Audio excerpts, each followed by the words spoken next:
Let me turn the lights on. I'm in the dark. That's better. Hello, everybody. You can tell I never look at my face in this thing. I look at all the analytics and the screen and everything else, and I never look at myself. I'm glad I noticed the lights were off. It's good to see you, sister friends. Hello. I'm excited. We have tonight and tomorrow night. And then we have covered season 18. Minus all the interviews, but we can continue those as this season goes on, just, you know, for fun. Because it's so much fun. Those are going to be the worst too. Oh my goodness. Yeah, so tonight is the, what do they call penultimate, something like that. There's a word for the second to the last, and then tomorrow will be the actual finale. Good times, good times. Let me say hi to people. I was like glancing in chat. Sorry, I was a minute or two late.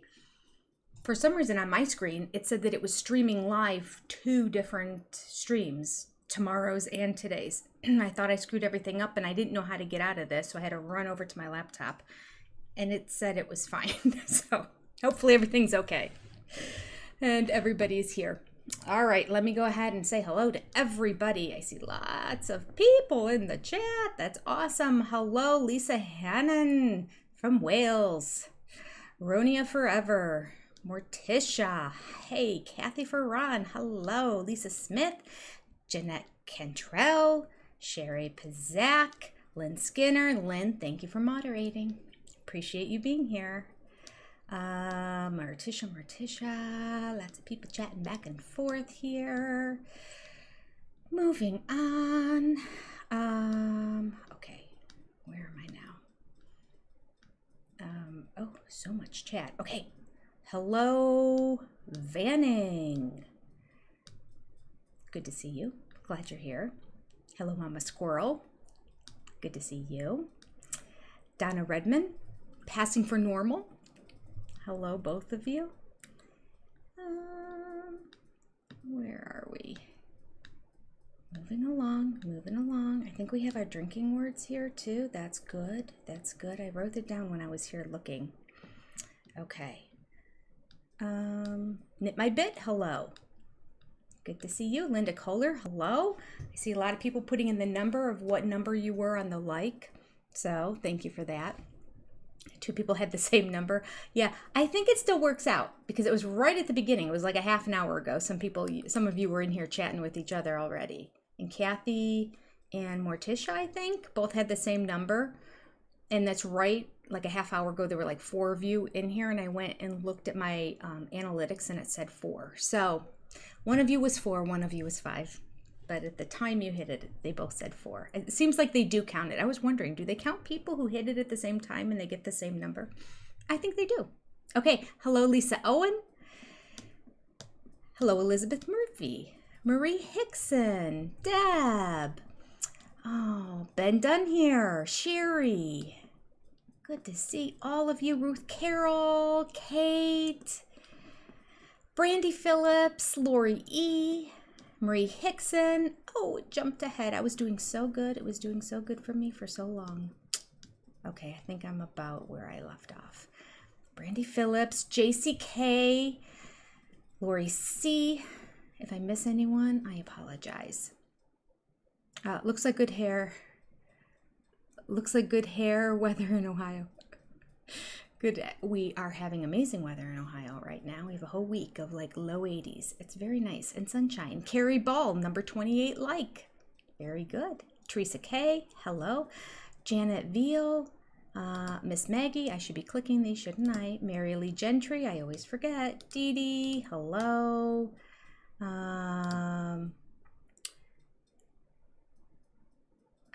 10 likes and 87 watching. Oh, we need more likes. Well, we have to have more likes because who did we have? We had Carrie Ball was here at 28. Keep hitting that like button. I appreciate it. And let us know what number you were. Pat McBride, hello. Elizabeth Stagg, hello. Deb from Montreal, Quebec, Canada, hello. Lisa Hannon. Some of you I saw. That's right. Kathy's a cheerleader here. She's cheering everyone on. That's better. Keep going, people. Julianne Kenkel actually was number 32. We have Diane Wade, Mary Lee Gentry, Elizabeth Murphy.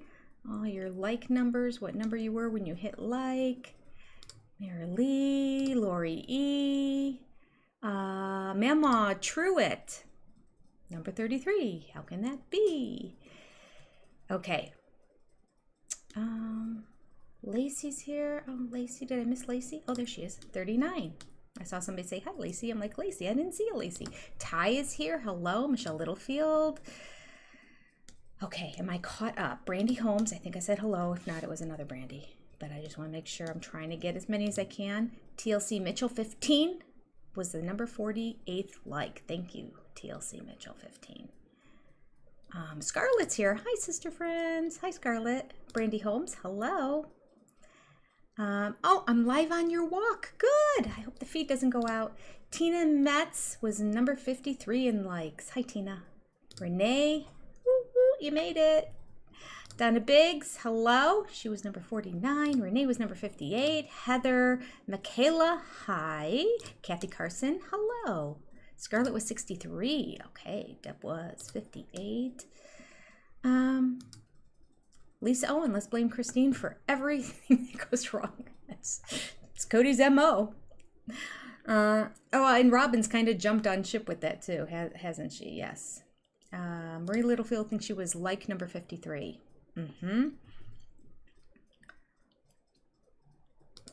Julianne Kenkel, yay, it broke 100 in the chat. It's 109. Oh, are these chat numbers or like numbers? Where are we? Are we doing like numbers or chat numbers? I thought we were doing like numbers. I don't know. Do you know what number in like or chat you are? I think you only know which like you are, right? So these would be likes. I should go look at the actual screen and see. Okay. Texas. Cheryl T from Texas was number 63. Nancy Zepp is in Virginia. Hello. Michelle Littlefield, right around 57. Sienna, 915, 58. All right. Caught up. Hello, Marie Conley. I saw earlier that Lynn Skinner had written, oh, she just wrote it again. Our drinking words are, oh, everyone's going to be on the floor if they have any alcohol in their drinks, I'm telling you.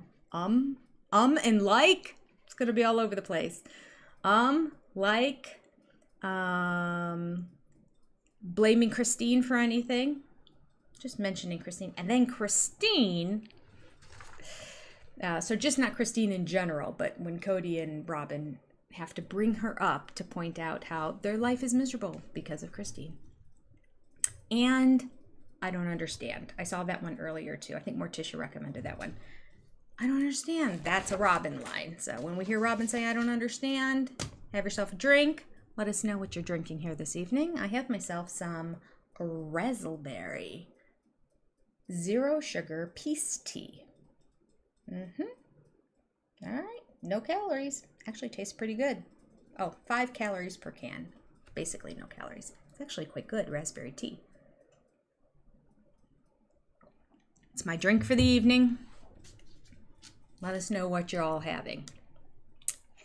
Okay, I'm going to say a couple more hellos, and then we're jumping right into it. I'm going to try something new. I'm going to try to play it from my computer, so hopefully this will work. We'll see.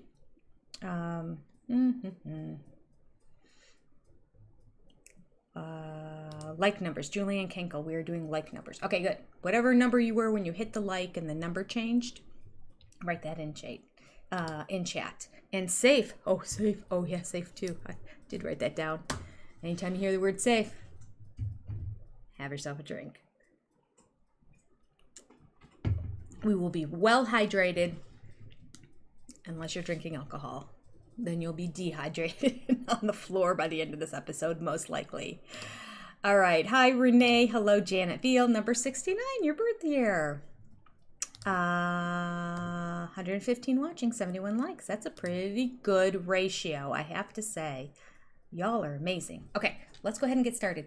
I am going to do, as I said, the penultimate, I think that's what it's called, second to the last episode of the season. I pulled it up here. Before we get started, really quickly, you might want to go to your chat click on the little button at the top where it says top chat and change it to live chat. Then it'll be chronological, not how YouTube thinks you want it to see.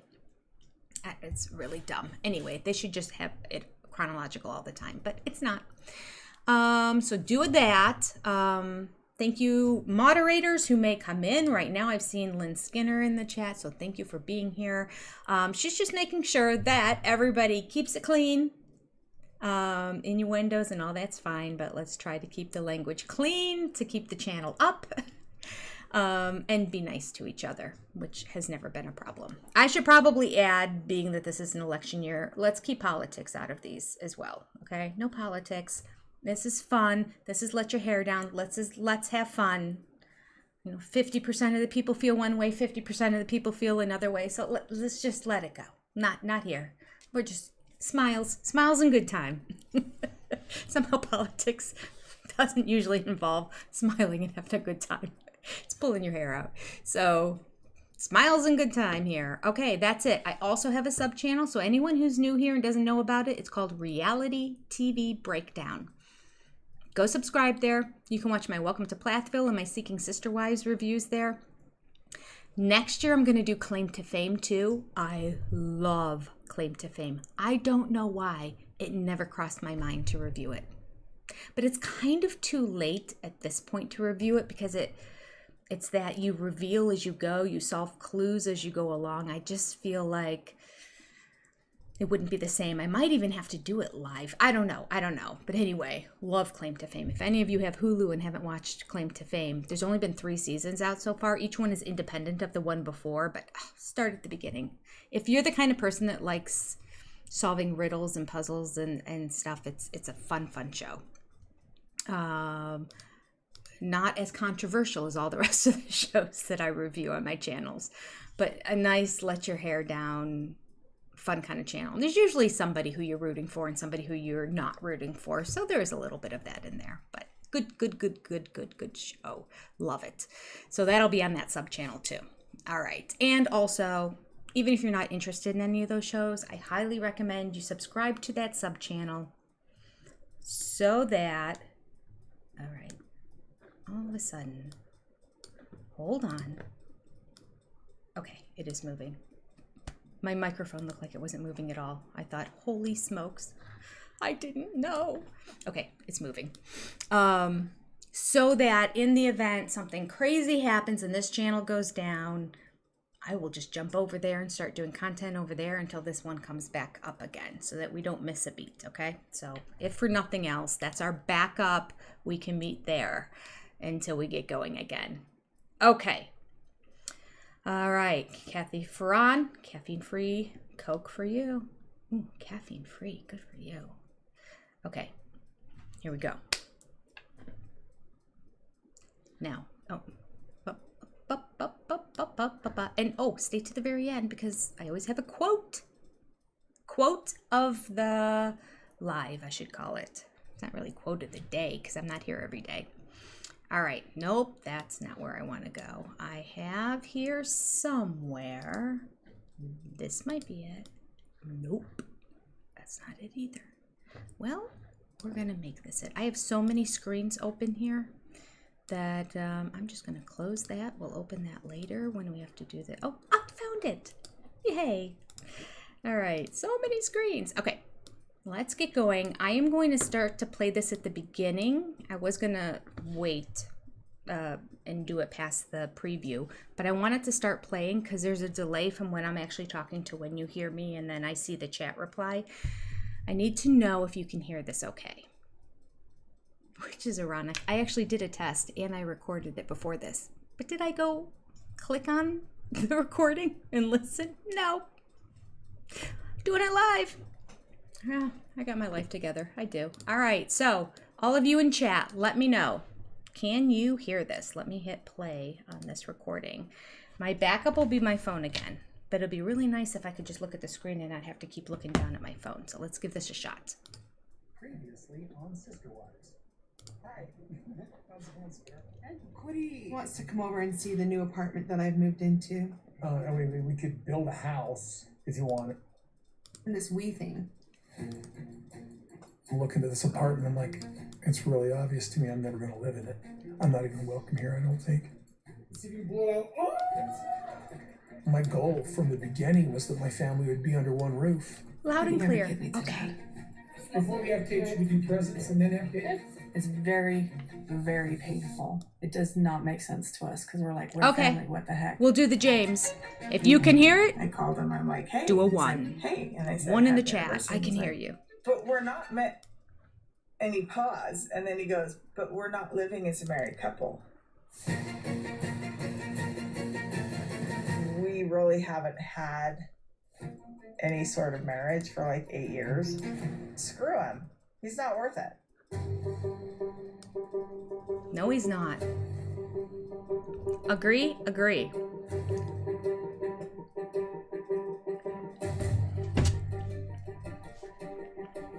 Sorry, I needed a drink. There had to have been an in there somewhere. All right, everybody. Let me hit pause really quickly, just because I jumped in there really quick to everyone. We are at 1 minute and 22 seconds. So everybody on the Discovery app, the TLC Go app, discovery.com, tlc.com, however it is you're finding this, let's go ahead and hit play. We're in Lehigh, Utah, for those of you listening. And let's start in 3, 2, 1, play.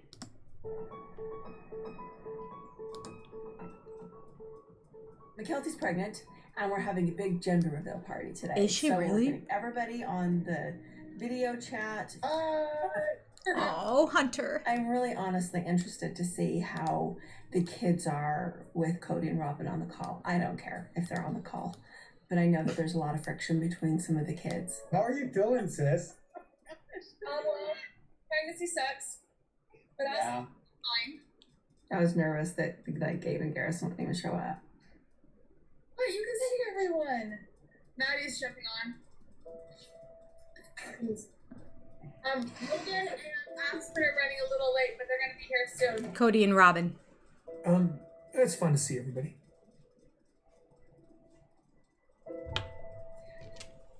I'm hoping That's that we convincing. can all get on and just be cordial and be adults and be grown up about this and enjoy this process with Tony and McKelty and then go our separate ways. See Grandpa and Grandma and Isabelle and Hunter and Grandma and Savannah and Gabe. There's Maddie. Say hi. You know, even though our last interaction was on a text thread, we weren't looking each other in the eye. We didn't have something that where we were rallying around like Tony and McKelty. So I think this is a very different situation. Well, I'm pretty nervous. I haven't had a really positive experience with some of my children. I'm just going in, like this is about Tony McKelty and babies, you know? I'm hoping that them seeing Kody and I and our smiles and like our encouragement will help them to realize that I'm not the bad guy. I wanted It's to all about speak Robyn. up, on behalf of my mom and all the efforts that she's made, and like no matter what anyone believes or feels, the truth is that she's been one of the biggest, if not the biggest, cheerleader for the good healthy relationships and correspondence between dad and the kids and dad and the other wives. Hey everyone. She's so lost. Sorry, we should mute ourselves. We're doing bad at this. One for each. One for each, because we're not cool enough to have one kid for both Kenneth. I think it's great that Robyn and Kody are on this call. They are a couple. I don't have a problem with seeing them as a couple, them participating in family stuff as a couple. It's just what it is. What gender you guys think the twins are? I think it's a girl and a boy. 1 and 1. 1 and 1. One girl. I like 1 and 1. 1 girl, 1 boy. Caleb said 1 girl, 1 boy too. I was really happy that, you know, even though there's like strife and struggle, they're still like, well, this is still a family. We can still try to be a family, which is ultimately always what I've wanted. Is that even through the separation, that my family is still a family, just different. Yeah, I think it says something that they're willing to get together for big life stuff. Tells you that there's still something there, which is nice to see. Okay, 1, 2. Triple count together? Yeah, together. 1, 2, 3. 3. I stop. 2 blue. 2 blue. 2 blue. Yeah, 2 boys. 2 boys. Aw, Janelle's so excited. Yeah. 2 boys. I'm just as excited as I would be if they were a pair of girls. I see a Really? bad moon horizon. So this whole video chat was very bittersweet, mostly sweet. But I started out being almost in a state of paranoia with anxiety over the contempt that has been thrown my direction. 2 boys. At you, right. So they're not identical, so we don't have to worry about mixing them up. It would be absolutely amazing and a dream if my family could completely reconcile and all of us could go back to being one unified family. I think that they all need each other. Ultimately, I think that all my siblings need each other. I think that Robyn's kids need Janelle's kids and my mom's kids and Meri's kids. We all need each other. I think that ultimately we all need our moms too. As hard as it is, we all need our moms. She goes, my cousin Avalon.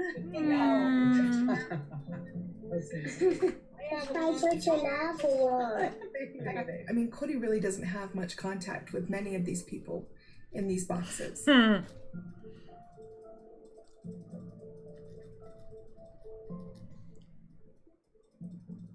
Here's the thing. Tony McKelty loved me and Robyn, and we know that. We have a good relationship with them, and that made it all okay. I mean, I'm hoping that eventually we get to the point where we will all be able to get together in person. Bye. Bye, all. Bye, guys. Bye. I'm not interested in getting back together again for something yet. All I'm going to be is cordial. I would love to say I'm going to be more, but I'm not. And I'm not interested in that either. Bye, Judy. Love you. Bye, guys. Love you. Someday our family civil war may end. Civil and war. Then that contempt, we can deal with it. And Robyn and I are going to be like this. You're not going to separate us. They want their dad, but they don't want Robyn. That's not going to work. Robyn and I are going to be like this, and we're going to work this out. And that's just the relationship we're going to be in.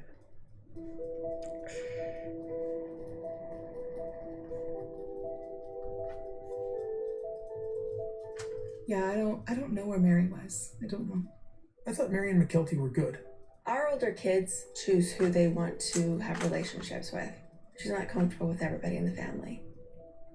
She won't be on any other things for McKelty and her children. I have been traveling all weekend.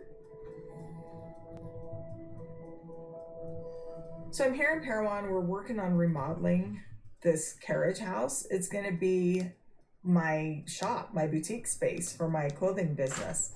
Even though I do this business mostly online, there's going to be the potential eventually to bring people in and do shopping actually here in my space. I just wanted to stop here and check on some things, and then obviously check on the current status of the carriage house. Here we go. What is happening? I guess they have to punch some holes in the walls. Things are happening. Slowly but surely. It's a hot mess. So a few months ago, Kody and I had our anniversary. It was our 32nd anniversary. We were out on a drive, and he basically at that point told me that our relationship was not gonna ever heal. He actually said to me, I have no desire, Meri, to have a relationship with you. This puts it on me now. When Kody and I got married, we made a promise to each other. God was involved. It was a very spiritual thing. Our plans were to be married for eternity. How much is this eternal covenant worth to me? But then I also think, but really, has he already broken the covenant? So what covenant is there? There you Change go. is good. Changing up, leveling up, doing some amazing things in my life and businesses. I'm still just trying to figure out what to do. What now?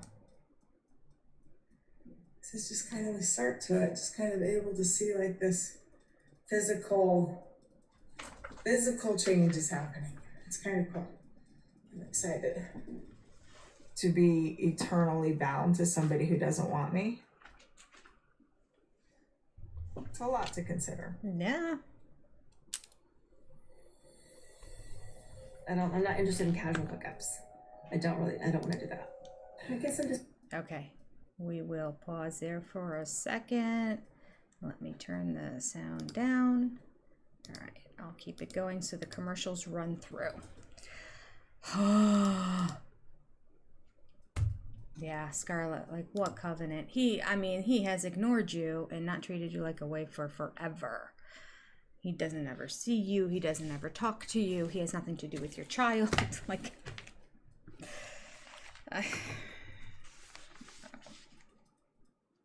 and I don't even know if he understands the ramifications of his actions. I don't think he does. At least he didn't back then. Okay, so let's see what we got going here. We have Robyn saying, I'm hoping that they see our smiles and that we're not the bad guys. The ironic part about that statement is that there were 0 smiles. This is literally a frown. I hope that they see our smiles and they know we're not the bad guys. You're not the good guys. And nobody's worse than you. That puts you in the bad guy category. You know? How can she take all the information she receives from the family and just shut it down and shut it off and then just go, but we're not bad. We're not the bad guys. After everything that, she's the one that shut down the whole Christmas thing. We're not participating. My kids aren't going to be part of the kids' gift exchange. But yet I'm a victim about it. Nobody wants to come over at Christmas, but nobody's allowed to come over at Christmas because we have these rules you have to follow, including apologize. It just, and then apologize how? Apologize in person. Apologize to Robyn. No, just apologize to Kody. Like the rules, everything keeps shifting with them. They're not the bad guys though. It all involves Robyn and Kody. Always. Okay. Not the bad guys. All right. Aurora's dumpy face. She was 18 at this time, right? Yeah. All right. That's my other rule. No bashing kids that are under 18. They don't have a choice to be on the show, whether or not. After they're 18, then they can choose to be on the show. Before that, mom and dad make them. So let's leave them out of. There's plenty to talk about without having to do that. Aurora, my mom is the biggest cheerleader for dad's relationship and her relationship with the kids and the other wives. I mean, she hasn't seen anybody in forever. So that information that she has had to have come from her dad and Robyn. She just repeats what they say, but she believes it all. I guess it's true that when Gabe and Aurora see each other at college, that literally they just give each other a hug and say hello and move on. Because if she were to ask at all, if she were to inquire at all, how does this look from your end? Can you explain what's going on between the rest of your brothers and my family? Am I seeing it differently? There's not the ability. I feel like they're so sheltered that they don't have the ability to even know that they should question anything or think for themselves. I think they've been told what to think, and they've been kept away from society and the world for so long that never moved out, never lived on campus when they went to college, still lived at home, came home every night, still living at home. And maybe that's why they have to buy the 8-bedroom mansion that apparently they're looking to purchase closer to town. 8 bedrooms. 8. Who needs an 8-bedroom home? unless you plan on all 5 of your kids staying home, because the whole rest of the family has gone. It's like Kody's desperate attempt to still have that big home that he wanted. Remember, he wanted that big home so badly. To him, that's success, and I've made it. Look at this big mansion on the hill. So I think he's like buying the biggest home he possibly can for 2 kids, 8 bedrooms. They have a perfectly good size house for what they have right now. So does that mean Dayton gets to actually move into the house and out of the trailer from the backyard? Does that mean he completely recants what he said about the other boys who had to go at 18 or definitely at 21? Because 2 of them are over 21. I don't know if Brielle is 20 or 21 right now. They might, all 3 of them might be 21 for all I know. All still living at home. Which is fine. Kids can live at home when they're 21. I'm not against that. It's that Kody said bye-bye. He kicked all the boys out. Figure out a way to survive on your own. I'm going to see to it that you have a car and a little bit of money and a place to go live. Not that he was paying for the place to go live. And I'm not even sure if he bought their car. But he's going to see to it that they have a car. And then he's going to say bye-bye and send them on their way. Oh, brainwashed. These kids are brainwashed. I want to be present and see it when the lights get turned on and they realize things might not be exactly as mom has told me all these years. I really want to see it. All right. Kody claims he had anxiety at first getting onto this chat. Now, mind you, it's just a video chat. He's one of 15 squares or whatever that have anxiety. And he's got his Robyn next to him, too. Still, he had anxiety going into this because of the contempt thrown in his direction. You know, you can't make it up. He's the victim. He's the victim. Everything he's done, and somehow he can figure out a way. After I'm really mean and horrible and rotten to you, you have animosity or contempt toward me? Well, be done with you. I don't want to be around you. I don't even want to get on this video chat because of your contempt for me. Because of what I did to you. I mean, Fifi wrote, this was great. I saw in the chat, she said, Avalon was in the chat, and so were Maddie's kids. Now, you didn't see them on camera, and she probably made a point to tell them she didn't want them on camera. But they were there, and her kid said, oh, look at cousin Avalon there. So all the young kids were there, but Robyn and Kody's kids weren't there. Robyn and Kody's kids, who keep forgetting what the other siblings look like, weren't there for a gender reveal on Zoom. Robyn wanted a Zoom call. She got her Zoom call. Kids, AWOL, nowhere around. Not there. Whose fault is it, Robyn, that your kids do not remember what their siblings look like? Because right away, Maddie said, there's my cousin Avalon. Not only were they on the chat, but they were able to identify and recognize and point out their cousins. And these are siblings that they lived with. Those are cousins that have always been across the country from each other. These are siblings who lived together for a while. And Robyn claims that her kids can't remember what the rest of her siblings look like. And yet, here's your golden opportunity. Wasted.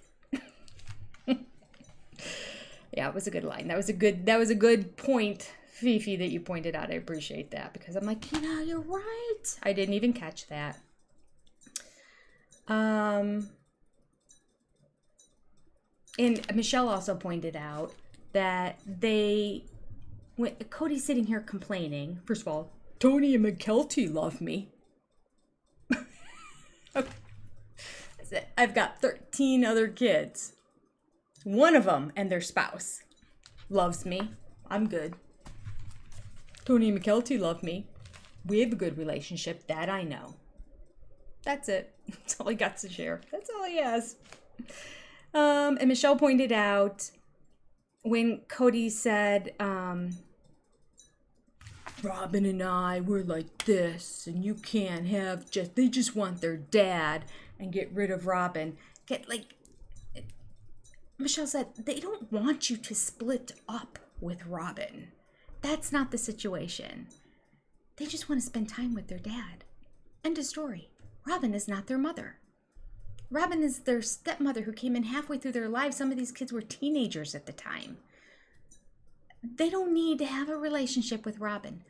Kody is so dumb and so unable to see what it's like to connect with your kids. He cares more about Robyn than he cares about his kids. I can't go anywhere without her by my side. So if you can't take her, then you don't get me. And they're like, she causes all kinds of problems. She's grumpy. She's got the frown down to here. She's like a storm, a dark cloud that comes into a room. Can we just visit with you, Dad? I don't understand why that's such a difficult request and why he can't do it, but he is steadfast. We even have a visual to show it. Punch the fact. If you don't want Robyn, then you don't get me. Bad parenting. Gotta call it out. Terrible parenting. Terrible. The worst. He's the worst. Okay. Robyn and I are going to be like this, and that's just the way it is. Ugh. Again, if it were on a big screen, you'd be like, well, the movie was kind of unbelievable. People don't talk like that.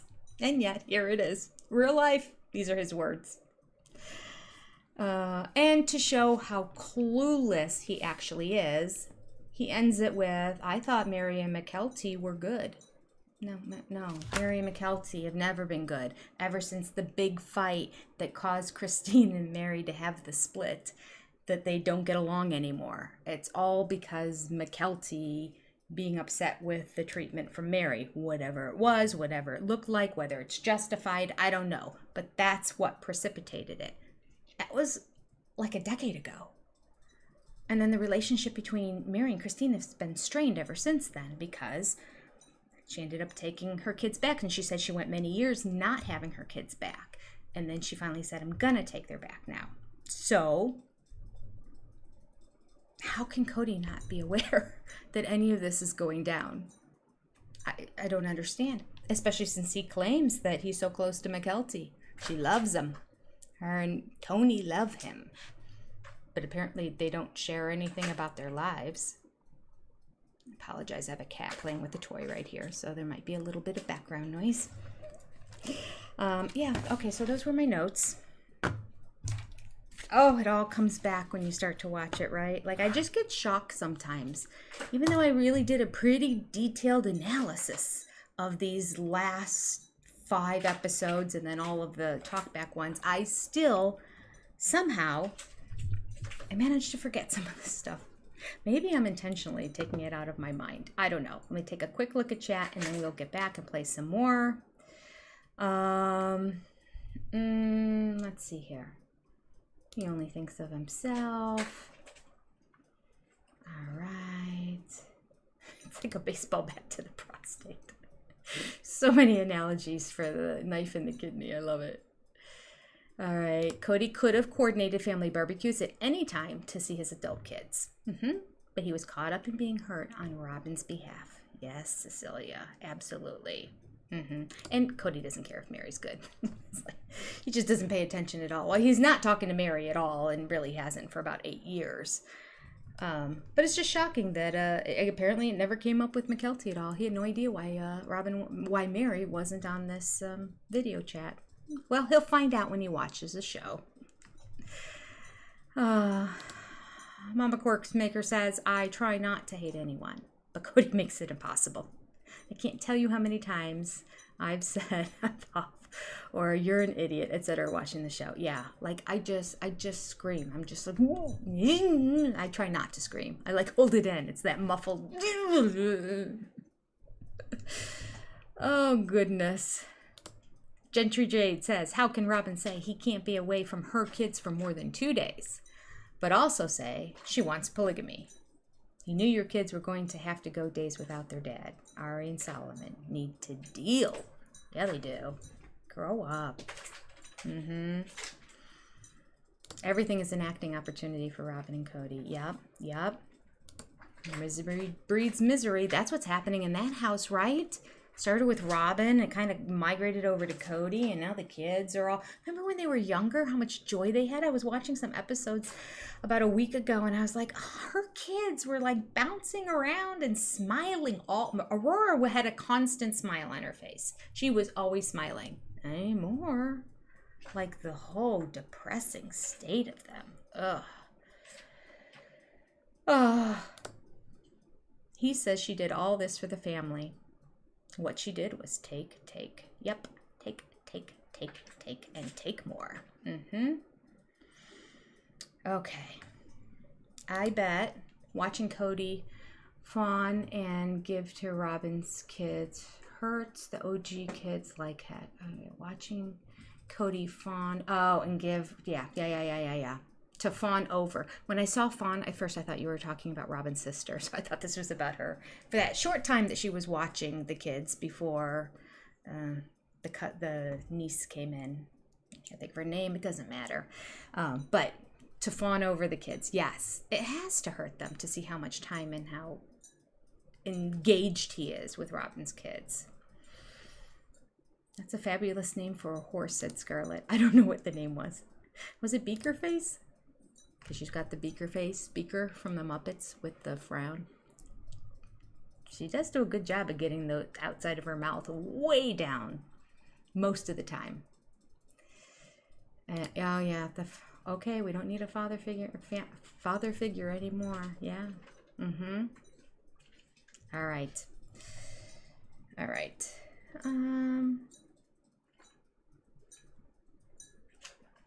Sassy Southern Witch says she has a beautiful horse named Scarlet. Ah, that's a beautiful name for a horse. It is a beautiful name for a horse. All right. Moving on. Sassy Southern Mouth also says that he likes Robyn's turkey. Yes, he does. Apparently, best turkey out of them all. Living with a narcissist can change your brain. That's a good point, Ruth Carroll. Yep. This girl says, meep.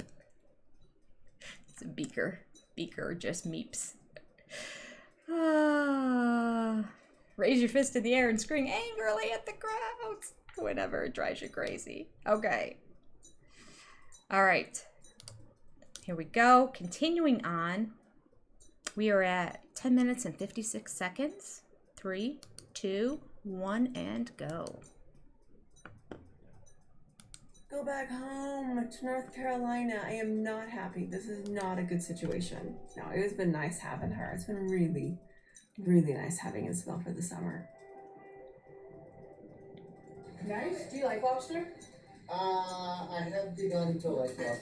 Oh, really? Awesome. So we're having complete surf and turf. Steak, lobster, and crab legs. Like, we're just going all out for Isabelle. It says I stick it under the shell. Oh, I do want to have you. Hi. Only one guy. There's Avalon, Christine. Avalon's adorable. She's adorable. She's actually getting busier. A nice thing about Isabelle coming this summer is our life is completely different than when she left us. And now she gets to see us settled. It's home, and we're home. And she likes that. She likes how it feels when we're home. Isabelle, how was your summer again? It was good. It's been a good summer. Good enough to come here? Yeah, Sunday. Nice. Nice answer. That's really good. But Isabelle, do you see yourself settling here? Probably, yeah. Almost definitely, actually. Why? Because family's here. And more family than in North Carolina. I would love it if Isabelle moved back here. Are you kidding me? She needs to do what she's going to do. She needs to figure this out. It is her life. Authentic stamp. Tony's always asking me about my dating life. Always. And so, of course, naturally, Isabelle's farewell dinner turns into about my dating life. It's ridiculous. No. I never dated anybody. Kody was the first boy I kissed, and it was after we were married. Yep, it's true.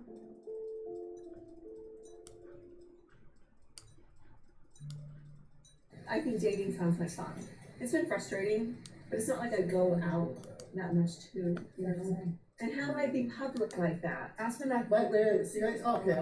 Wait, What if you have a profile, or you just don't use Christine, you just go by like a nickname? Well, I'm saying you could go by Tina on a profile, and you could vibe it out. Yeah. And then if you ever like someone enough, you could be like, oh, by the way, back me over there.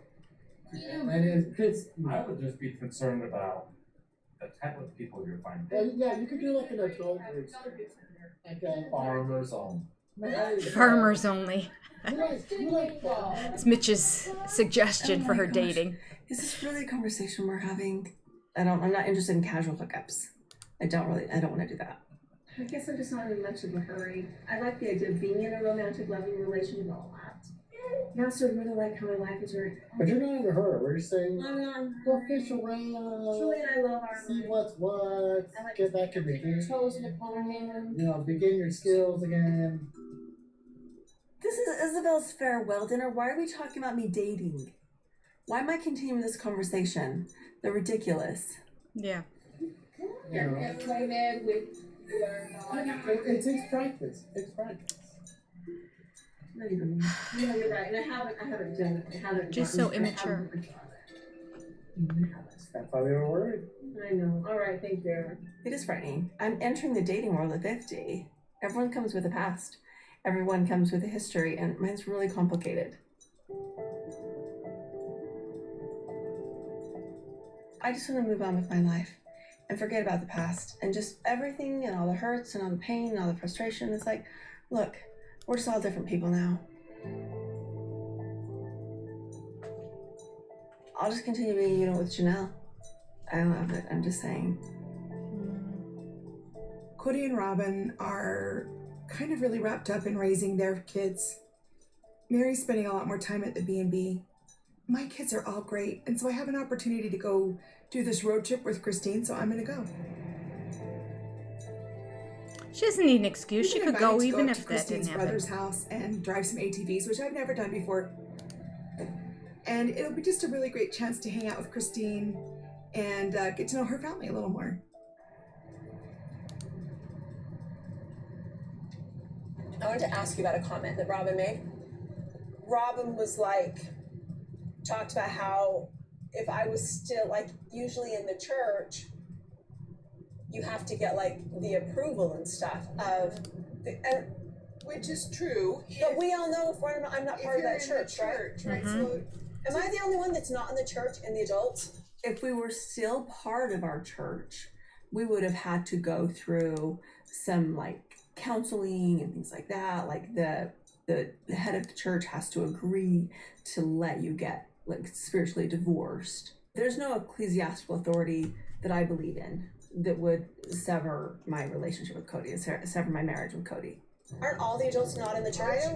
I haven't been to church with anybody in a long, long time. And all I can think is that she was just, it was deer in the headlight, maybe? And, she was, reacting from, I don't know. Well, she was thinking it invalidated her marriage if I could just leave when I wanted to.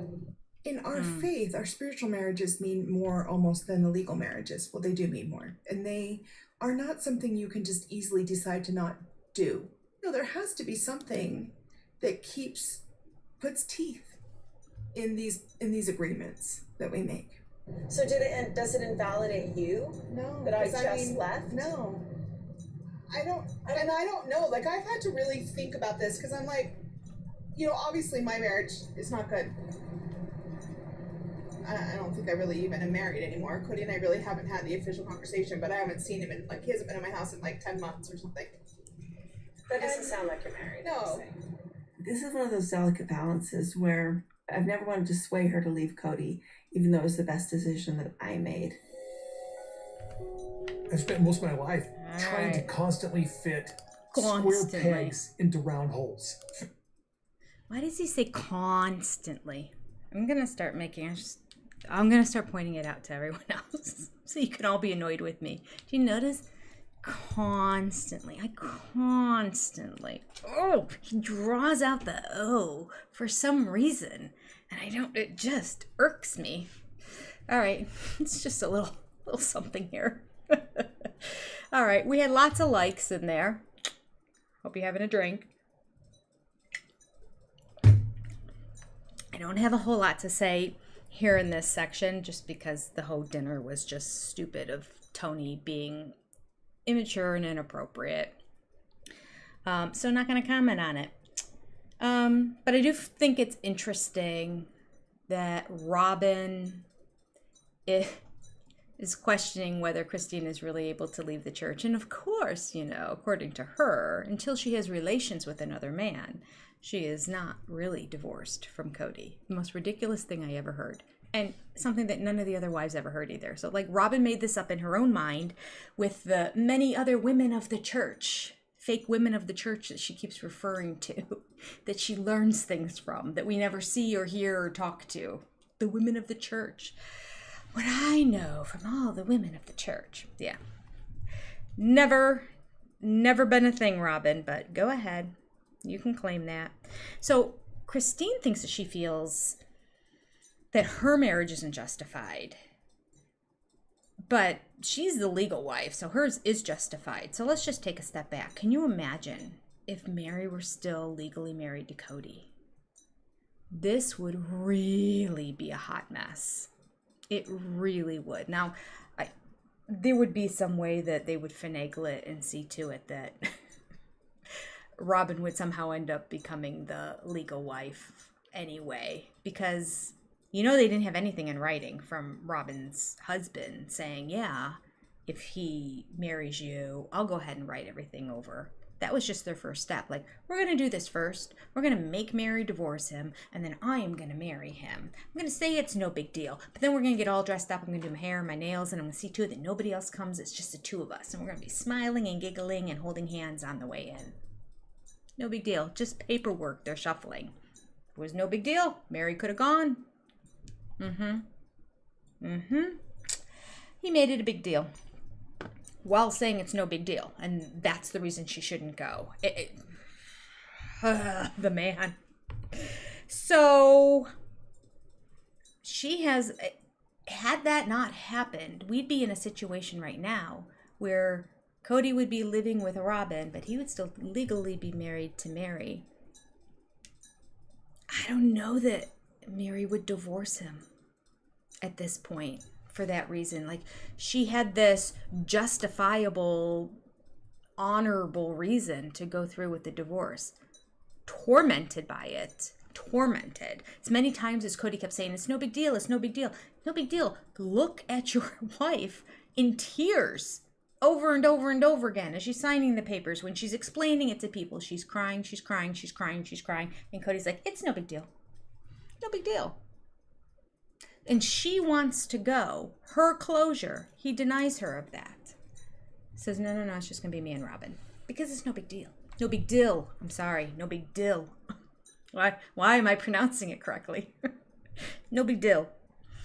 So, yeah, that whole situation is an absolute mess. But we would be in a real pickle right now if things hadn't gone the way they would. Then again, knowing Robyn, that's not even a possibility, because she would see to it that things would go the way she wanted them to go. What does she want? All the fame, all the money. Well, she got the fame. She's infamous anyway, not in a good way. I don't know that she cares. And it appears if they're going to buy a $6 million home?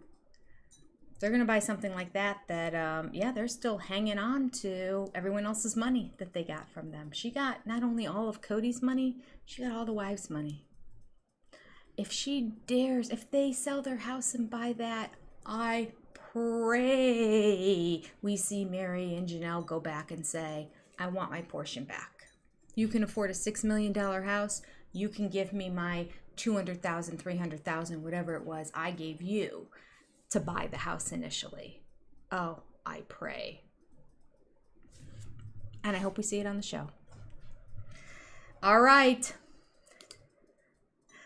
Dill pencil. We got it all going on here. Dill pickle. Oh. Renee thinks it wouldn't be this bad right now if she refused to divorce him because they manipulated her. They totally manipulated her into doing it. And they not only manipulated her into doing it, they manipulated her into thinking it was her idea. Masterminds, those two. Oh, they have cruel intentions. Yes, they do, Teresa. Yes. Oh, Michelle, you know what? I think I do. I think you mentioned that before, that you were raised Mormon. So you can be our like resident expert when it comes to all things Mormon. Black Swan Gothica, welcome. Glad you're here. What number were you on the likes? Make sure you put it in the chat.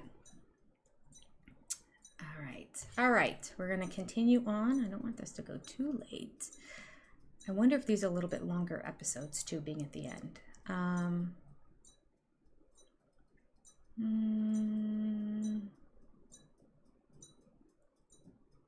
Kody's celestial reward planet must be the size of a golf ball. Yeah, that's true. Oh, Verna, I never even thought of that. Kody saying knife in the kidney was ridiculous because his daughter got a knife in her kidney during her biopsy. Unbelievable. Never even put those two together. Look at you.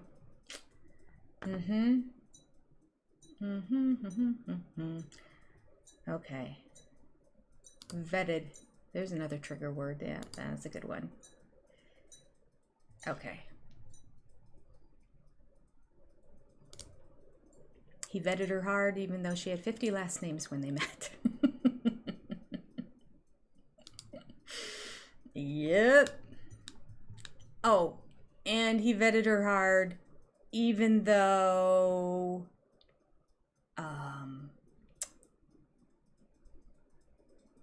she didn't divorce him.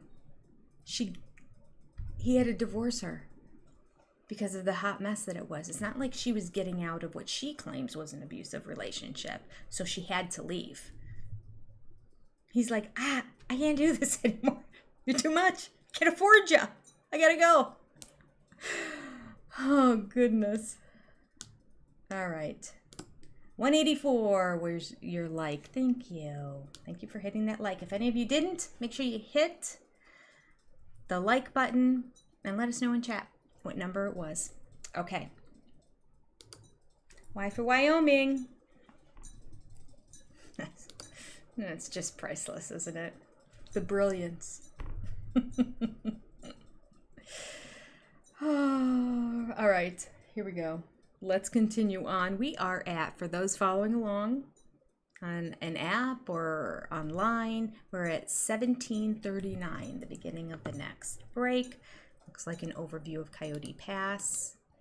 3, 2, 1, and go. Ooh, Brandy was 193 in likes. That's a lot of likes. Thank you all. My life has changed a lot, and it's been interesting because I don't really feel like a polygamist anymore. It's been 10 months since I've been to Janelle's house. I don't even know what's going on hardly half the time with Meri's life. Now I've got all this time that Robyn and we've got sort of this special life together. I mean, it's been a challenge in one way, but you know what? I do have some time to spend with my friends. So Brian's been in town for business, and him and I've got some business we're going to wrap up today. So dumb. So we can figure out which hitch we think is going to be best here. Yeah, let's measure it. I was the one that married Brian to his wife, Judith. I performed their wedding ceremony, and that was actually a special experience. And I'm thinking this one, because the weight is going to pull you down to the level. Brian's got a little car lot in Oklahoma, so I sold him these 3 vehicles. He bought the pickup, and he bought my sports car, and he bought this little car that I'd been just farming around the kids, you know. I got a trailer. We're going to haul that car in it, and this pickup truck is going to pull them both. We should have put some lubrication on that jack. Kody does not need a project, and he does not need to rebuild the car. You know, I said, you got kids, you got wives, you got houses you're building, you're doing stuff. You don't need to rebuild this car. Best case scenario, Brian and I change the hitch, we get the trailer back on, we get the car in the trailer, loaded, locked down, and the truck will pull it. Worst case scenario, Brian drives the truck and comes back another time for the sports car. Let's not forget we got to change that ball. The ball. Yes. I'm a little nervous. Now that Brian and I have the trailer fixed and it's hooked up to the truck, we're going to drive it from Coyote Pass over to Robyn's house, where we will load the car up into the trailer. He gets giddy when he talks about men. Ugh. When you're going through a hard experience, the presence of other men who respect and love you help endure that experience. It also takes the focus off of everything going on with the family, those struggles, when him and I are focused on accomplishing something. It's a help to move me away from what is hard about my life in other ways. This car has been part of my life for so long. I feel like we might both end up crying over this car. For different reasons. For different reasons. Car's 2002. It's 20 years old. Now it's a classic. The white sports car was definitely Kody's baby. I remember driving with Gwendolyn through Yellowstone Park in it. You know, Janelle and I go camping in it. You know, I can remember that Kody was so excited because he got the sports car and it had a back seat. Wasn't much of a back seat. Isabelle was the last person out of the kids to drive the white sports car. Her driving in the sports car was like my favorite. Rob and I fell in love in this car. I got my answer In the car. about Kody and the white sports car too. I felt God talking to me. There's a lot of fun stuff that happened in that white sports car. It's so gross. This is the car I was driving when I first went public. Yeah. With the polygamy thing. Yeah, in Utah. Yeah. I like marriage. And I'm a repeat offender. I admitted to the world, basically, that I was a polygamist when I was driving that car. Yeah, there we go. He had to get a push to get the car to we're going go. low. Okay, go to the right a little. Okay, so Are we clear now? Okay, how much room do you have? I got an inch. I got an inch. I got 2. Okay, right there. Whoa. We're going to get in. All you need is a 1/4 inch. Keep coming. As long as it doesn't touch the car, we're fine. Oh, that's all. Yeah, Oh, okay. yeah, you're Let's good. see You're how good it on my goes. side. You got a little extra room if you need it. I don't know how much room I'm getting here as I go in. No idea. Wait. Woohoo! Because all of a sudden we're wondering, do we have enough room? Feel that movement? We did measure the length of this, right? No, we didn't. We measured it side to side, but we didn't measure it from front to back. We don't know. Keep coming. Keep coming. 6 inches. Keep coming. Whoa, you sure? Keep coming. You sure I'm not against it? You're not. I'm still just being optimistic that we're even going to fit. Stop. Check and see if we're good. We're touching. And I don't know what's happening. It's gonna get dark for a second. Here's praying. No, not gonna work. Oh my gosh. This is gonna be like 2 inches that is not going to go our way. What if I pressure onto the other side? What do you think? What if I feel gun like you it? could go through the front of the trailer. So dumb. Oh boy. We're all the way to the front, and I just don't see how it's going to be safe to just strap the door tight. I mean, we need 3 more inches. I knew we should have measured that. Yeah. The second I said it, I knew we were I screwed. wasn't even thinking. I thought this got to be a 12-foot car, not a 14-foot car. We got... there's nothing to be done here. Straight. Gosh. I've spent most of my life as this polygamist trying to constantly fit square pegs into round holes. There's just no way to squeeze too much. I feel that it's like the adventures of Kody and Robyn, man. Yeah. It's like, this is nuts. I force things to fit rather than going, is this a fit? I thought she had jacked up the bumper, and I thought, well, let's just take the bumper off, but that's not going to do it. Okay, next Not trip. gonna get Next 3. trip, if you man. don't have a I had to 3-inch learn long through my bumper. experiences in plural marriage that the square peg is not a good idea to pound into the round hole. Brilliant. Oh, there's no doubt that He's figured it out. Square peg does not fit into the round hole. Unbelievable. Would you plan on putting a vehicle that you're purchasing into a trailer without asking how big the trailer is to begin with? All he did was measure how wide it was. He never measured the length, ever. Just assumed. And this is what happens when you assume. So dumb.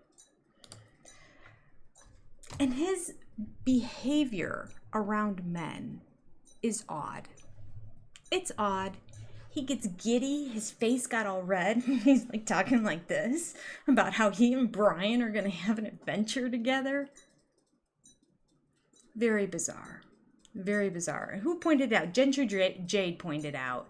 He wants to spend time with guys. He's got all those older boys. He could be spending man time with his 20-year-old sons, who are men now. But instead, he has to treat them like little boys and make them come groveling and apologize where they can't be around. And then spends time with, as somebody else said it too, Dumb and Dumber. The other guy obviously didn't say too, hey, measure the car. Or somebody had the idea to measure one way. A woman would have measured the other way too. I mean, come on. We all know. Who's the one that plans all the vacations and the trips and organizes things, makes things? Woman will look at every angle before they do something. Ugh. All right. Let's see here. What else do I have here? Oh, he likes hanging out with them because it helps him forget about his life. That's nice. Isn't that a lovely thing to say about your wife and kids? He's got nothing else going on in his life. He doesn't really have a job. He claims he sells this paraphernalia that goes along with guns, but has there even been during this whole period of time? I'm sure there were probably 3 years where there were no shows for him to go to. And how many could there even be? It's a hobby. He likes to go to these trade shows and go with somebody else. It's not even like it's his own little business. He goes with somebody and talks about the stuff that goes along with it. Yeah. That's right, Andrea. Again. Lost it before her first marriage, then probably again during her marriage, and then after then when she met Kody, and then probably again on their wedding night. She just rewrites history. Grabs it right back. Oh, goodness. Okay. Yeah, Kody, go away. Yeah. All right, let me hit pause on the show. Commercials are over. Let's take a black light to the car. Yeah, that and the fact that, I don't know if some of the kids were taking it too. How many cars is this man collecting, by the way? Talk about having to have things. Ugly art, trinkets, collections. His are cars. He has 3 to spare. Just get rid of 3 cars. Don't need these anymore. Here's a pickup truck. Here's a sports car. Here's another small car that all the kids were driving. None of the kids like me anymore. I'm gonna buy a new car for Robyn's kids. So you can have this one too. Unbelievable.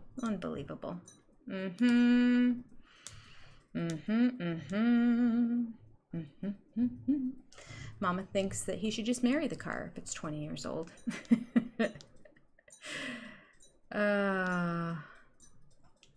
Okay. There's so much good stuff in this chat. I don't even know where to begin. I could just sit here and stare at the screen, but I know that that's annoying to everybody who watches these lives. So I'm trying to quickly just grab anything. Overcompensation. Sarah, there's a really good word right there. Overcompensation. Yeah. Yeah. Yep. That's right. Arizona family. Everything he wants from these guys when he gets together with them. He was really hurt when Maddie kind of turned her back on him because Caleb, he cried over Caleb. He didn't cry over Maddie leaving or his grandchildren. He cried over Caleb. He was hanging on to him for dear life. I miss you, man. I miss you. Caleb, his son-in-law. Yeah. Because as he said before, Caleb's a man's man. He can relate to Caleb. He really has this obsession with having an appearance of being like this manly man. I don't know if it's because he knows deep down inside he's just not that, so he tries to act the part. I'll put on the gloves and look like I'm chopping down trees because that seems manly, and I'll do it whenever the camera's on. Clearly he does nothing with them. There's just like it's a tree graveyard in their yard. The logs are just everywhere laying around. I don't know what the intent is behind any of that, but yeah, he wants to look manly. And yet we go with the Shirley Temple curls. So go figure. Maybe he's trying to compensate for that because he just loves the curls. So he thinks, I better have a persona of manlyism. That could be. Oh, okay. It says, the vehicle that hooked the trailer to that Kody was selling looks like the Avalanche Garrison used to drive. Could be Donna. I didn't look at it that closely. I'm not that in tune to cars either. I'm kind of not a car person, so I probably wouldn't even... I didn't even know Garrison drove an Avalanche. Yeah. That's how out of it I am when it comes to cars. I'm like, does it have heated seats and a heated steering wheel? Because it gets very cold where I live in the winter. Does it have a good air conditioning? And power seats to go back and forth because my husband and I are in different positions. Although I will say our new car doesn't have what my old 2010 other car has, which is the programmable seats where you just press the button and the seat moves and adjusts into your set position. I'm number 1, my husband's number 3. And then number 2 in the middle is just sort of an extra position of reclining that I set in case I ever have to just like relax and wait for kids. I mean, they're all grown now, but for a while, just recline in the car and wait, and then I could press 1 to get back into my position. I loved it. That is the greatest feature on cars. I do miss it. I have power seats now, but I always have to adjust it and up, down, because we're completely different positions. Anyway, that's neither here nor there. Just saying, it's a nice little feature. That car we bought used, so it was probably had like a higher package on it.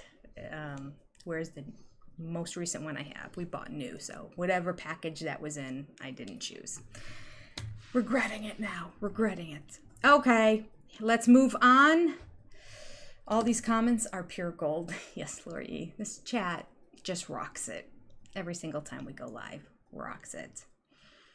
All right, Caleb is the dad and partner Kody wishes he could be. That's a good point, Sarah.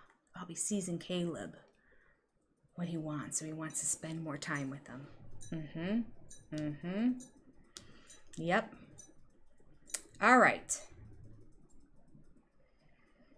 Is that why Maddie doesn't speak to him? That's funny. Has something to do with her not wanting her kids to be around him. So I love to know the deets about that. Unless it's just she's watching the show like the rest of us and just decided just not a real good influence on my kids. And his wife, worse. So yeah. Okay. Let's go. We are at 2424 for everyone who is following along. Thank you for the compliments on the green shirt. I noticed those before. Oh, before I go on, there was a super chat. Let me click on it. I clicked on it, but I didn't acknowledge it. So let me go find it in here. North Vanamy. Thank you very much for the super chat. Appreciate you. All right. I'll pull that back to my chat. And whoa.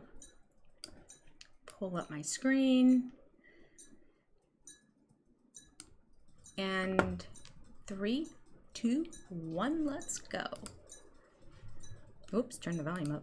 I don't consider myself married. I consider myself definitely separate, divorced, separated. I don't know. I feel like over the past 10 months, Janelle has really made it difficult for me to feel like I'm married to her anymore. Janelle's fault. She's just constantly going, I don't think we can reconcile. And I don't disagree with her, but I sometimes feel like, are we just giving up too easy? I really just don't know how I would define my marriage to Janelle. I had such a strong spiritual... She hasn't even been at your house in 10 months. I mean, he's come over to he came and saw the new place. Since school started, I haven't heard from him. Savannah hasn't heard from him in like, I don't know, a month. Another I month. haven't been at Janelle's house in 10 months, but it doesn't mean that I haven't been around. I have a very busy life. I love going to bed at night and reading my book and turning out the light when I want to turn it out. And dogs are on the bed with me because you never could stand that. Like, I get to do my thing, you know?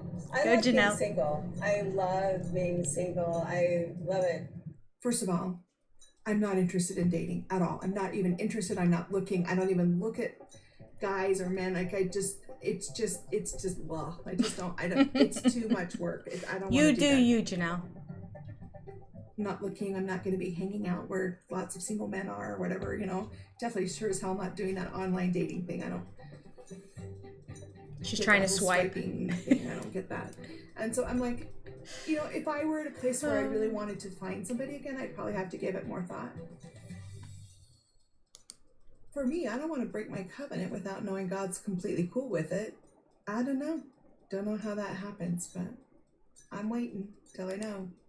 So I don't know. That's absolutely frustrating. I'm sorry. For me, like I had such a spiritual witness to marry Kody. Like I knew I should marry him. I knew it. I knew it without a doubt.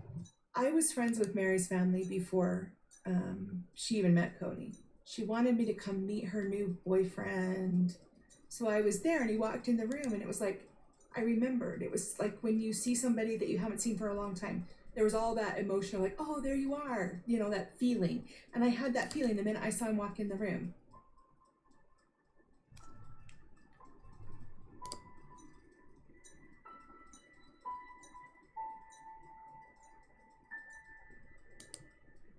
You know, he would always kind of joke, well, why don't you come be in our family? Oh, there's no doubt that I probably flirted with Janelle a little bit. I just remember talking to her a lot. Was that flirting? No. If we were both smiling at each other, it must have been. When you're married to somebody else. Yeah. As I started to do a lot of my own study and I was embracing the faith, I asked him, I said, look, I think I'm supposed to be in your family. And he said, okay, let's pray about it.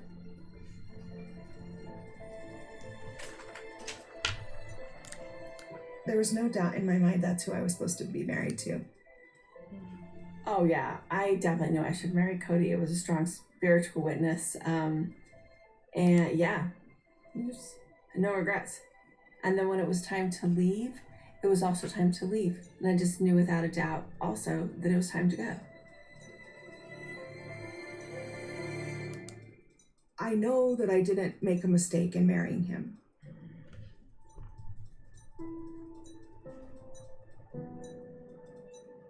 I would do it all over again. I didn't think these kinds of things had an expiration date, but it appears that our relationship might have had an expiration date.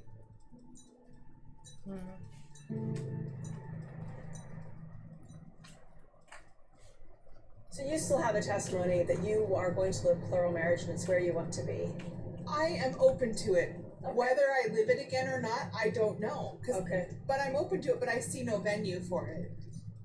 I mean, where am I gonna go? You know what I mean? Yeah. So I don't know. Would you welcome a marriage again right now or just be done? No. You don't, okay. Because last time we talked, like when we were at that the rental house in Flag. No, I'm not at all interested in reconciling with him at all. Okay. So like Janelle is full on talking about leaving Kody at this point. This is full on leaving. We used to have this magical 4 days of feasting for Thanksgiving. Yes, I know. And when Robyn came, a lot of those traditions changed. They changed. Well, we stopped doing our Friday night dinners. Every single Saturday we were doing things and Robyn came in the family and it stopped. It all stopped. She was a separate entity from us and Kody ended up being over there quite a bit. Robyn always supported our family traditions because that was part of the negotiation that we made when we got married. In fact, she actually enhanced our traditions. Oh, for me, I think that they just found each other. I think you found a soulmate. I think, and you probably feel differently, which is completely fine. It doesn't work with plural marriage at all. But it just seemed to me that that's what it felt like, was that he found his soulmate and that's who he wanted to be with. And she didn't really want to do stuff together. I don't know. I think Kody's very happy to be Robyn's husband. One of the things a plural husband is supposed to do is he needs to grow beyond himself. I think for a long time he really tried. He really tried hard. Somewhere along the line, he found somebody who was thought like him, like was more like him, like his kind of his. It was easy to be with her. He should have continued to grow beyond that to be able to meet the needs of all the other women.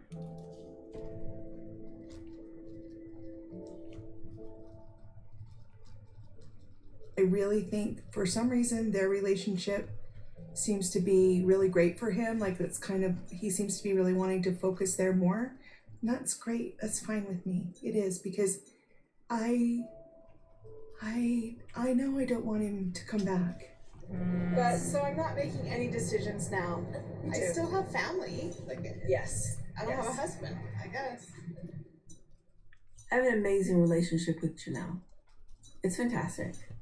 And if we didn't figure things out and become friends and band together like we have, leaving would look a lot different.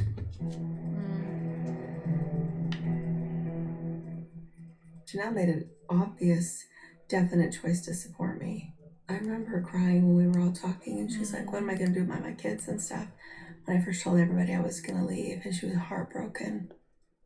But she still was supportive, and she still was amazing, and decided to still want to do things with me and raise our kids together and be a unit together. Honestly, at the core, the people that I would be devastated the most to lose are you and your kids. Yeah, I don't miss Kody. I don't really miss Robyn. I haven't talked to Meri in almost a year. Like, I haven't talked to her since before Thanksgiving last year. Wow. I mean, Janelle and I, the reason she can be my sister wife is because we're the only part of our plural family that survived. Kody and Robyn are living monogamy. That they just are. And Meri's not part of the equation with their family. I still have this core family unit in my mind. This is what this is. Christine's kids, my kids, the way they're so connected. I still feel like there's a core family unit here. Like we really truly are sister wives.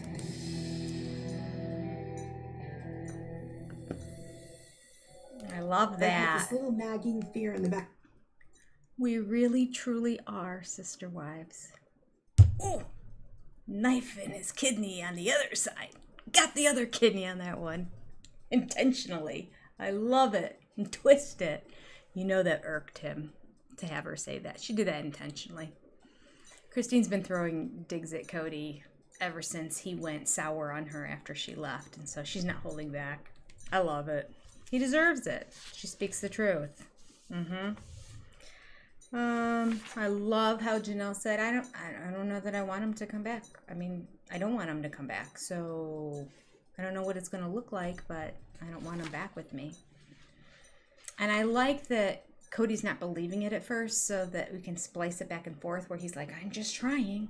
I just keep, trying, and I keep getting shot down. It's embarrassing, but like, I'll try again next week. Because I've always gotten my way. I just don't understand why it's taking so long. I want her back, so I'm just gonna keep trying. And she's like, yeah, I don't know what it's gonna look like, but I don't want it back. I love my bed. I love to read by myself at night. I like my dogs. Yeah, she's moved on. I love his line. Janelle's making it difficult for me to reconcile with her. He still hasn't gotten a clue. Normally, I just tell her, you must come back, and she just obeys. She's making it difficult. Oh, he's going to get more and more angry. He hasn't mentioned Christine a whole bunch here because this is the first time he's really realizing, ooh, Janelle's going too. So he keeps flipping back and forth between, ooh, I want her back. I'm trying to get her back. I don't know why I get her back. And, well, I don't know why she's acting like this and dismissing Janelle as well. A little bit of both because he's just on the fence. He's not quite sure where Janelle's going to end up. He totally dismisses his flirting with Janelle. We pointed it out when we read the Sister Wife book, which if you haven't read the Sister Wives book, we went chapter by chapter and it's on the channel. You can watch it. That was our live before we started doing season 18.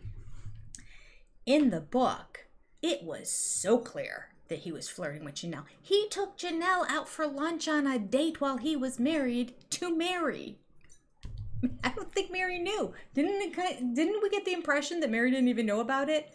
He just went out on his lunchtime and went to Janelle's place of work and took her out on a date. That's not flirting? I mean, that's beyond flirting. You're going on a date with the woman. Unbelievable. Even in that faith, to be in the presence of another woman alone without supervision or some other adult there kind of monitoring the situation, especially given the fact they take multiple wives. So wrong. So wrong. And he's completely dismissing it now. I don't know. I mean, I smiled at her a little bit. I guess if that's flirting, I must have flirted. No, it's in the book. We read it. We know. You can try to deny it, but we know. Kind of hurts my heart. I mean, I guess it kind of makes me happy in a way that Janelle does not regret marrying Kody. She said she'd do it again and that she didn't make a mistake marrying him. So, and I'm sure that if she were to continue talking about it, it would be because it yielded these beautiful children who are the loves of my life. And as adults, they're amazing people who I'm grateful to have and have amazing friendships with now, as well as being a parent to them. I am sure that that's where that was all going. So in that regard, I get it. But she just went through some trauma, didn't she? Shocking to me, he has now gone. We were shocked that he went 6 weeks without talking to Savannah, including Christmas. Okay. Finally gets his act back together. Comes over, does it on the camera. He invites himself. And then has the nerve to say on camera, forgetting the fact that it was on camera that he invited. Well, actually, it wasn't on camera that he invited himself. Janelle just shared. Kody called. He wants to come over and see the place. I don't know why. This is my sanctuary. But fine, because now he's going to take Savannah to lunch, and he hasn't seen her in 6 weeks, and he owes her a Christmas present. So, okay. And then he, in his talking head, tries to rewrite the story again, and i.e. lie, and say, I don't know why she invited me over here. Doesn't seem like there's any place for me here. It's too much. So that was 6 weeks. And like, okay, they're finally back together again. After that time, 4 more weeks go by. And we're at current time in the show where hasn't come back to see Savannah again. Unbelievable. Another month. Uses the excuse, school has started. School has started. There's 24 hours in a day, 7 days in a week. He's gone 4 weeks with all those weekends too, and all those evenings. Can't find 30 minutes to go visit his daughter, who is right down the road. Unbelievable. And then 10 months since he's really been over with Janelle. That's crazy. I like how Christine said that when Robyn came, she's a whole separate entity. She just made herself a separate entity. We had this family, we had this working unit, this is how everything worked, and then she always separated herself. Remember, she wouldn't stay in the place. She had to have her own separate house. And from that point on, she never moved in with the wives. Always a separate house. Always talking about Christine not wanting this one house situation, but never saying herself she wants it. And it's very clear on her face. She doesn't want it either. Yeah, no. And we've heard multiple times about how Robyn kind of ended the traditions. They always got together on Sundays. They did their home church, and then they were together for lunch, and they had games and activities. On Friday nights, they had a family dinner where everybody ate together on a Friday night, and it all just, for some reason, just ended after Robyn came. Well, there's no other reason to end it other than Robyn decided that she wasn't going to participate in it, and they were like, well, we're not going to do it without the whole family, because then that's weird, and it looks like we're excluding her. So it just ended. Kody has the nerve to say she not only ended didn't end traditions, but she enhanced them. No, you have to have the tradition first to be able to enhance it. She removed the tradition and inserted her own. I celebrate Christmas. We're going to do that.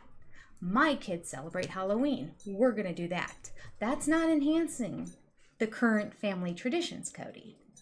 That is dissolving, dismissing, removing the family traditions and inserting her own. Do you love how he twists this?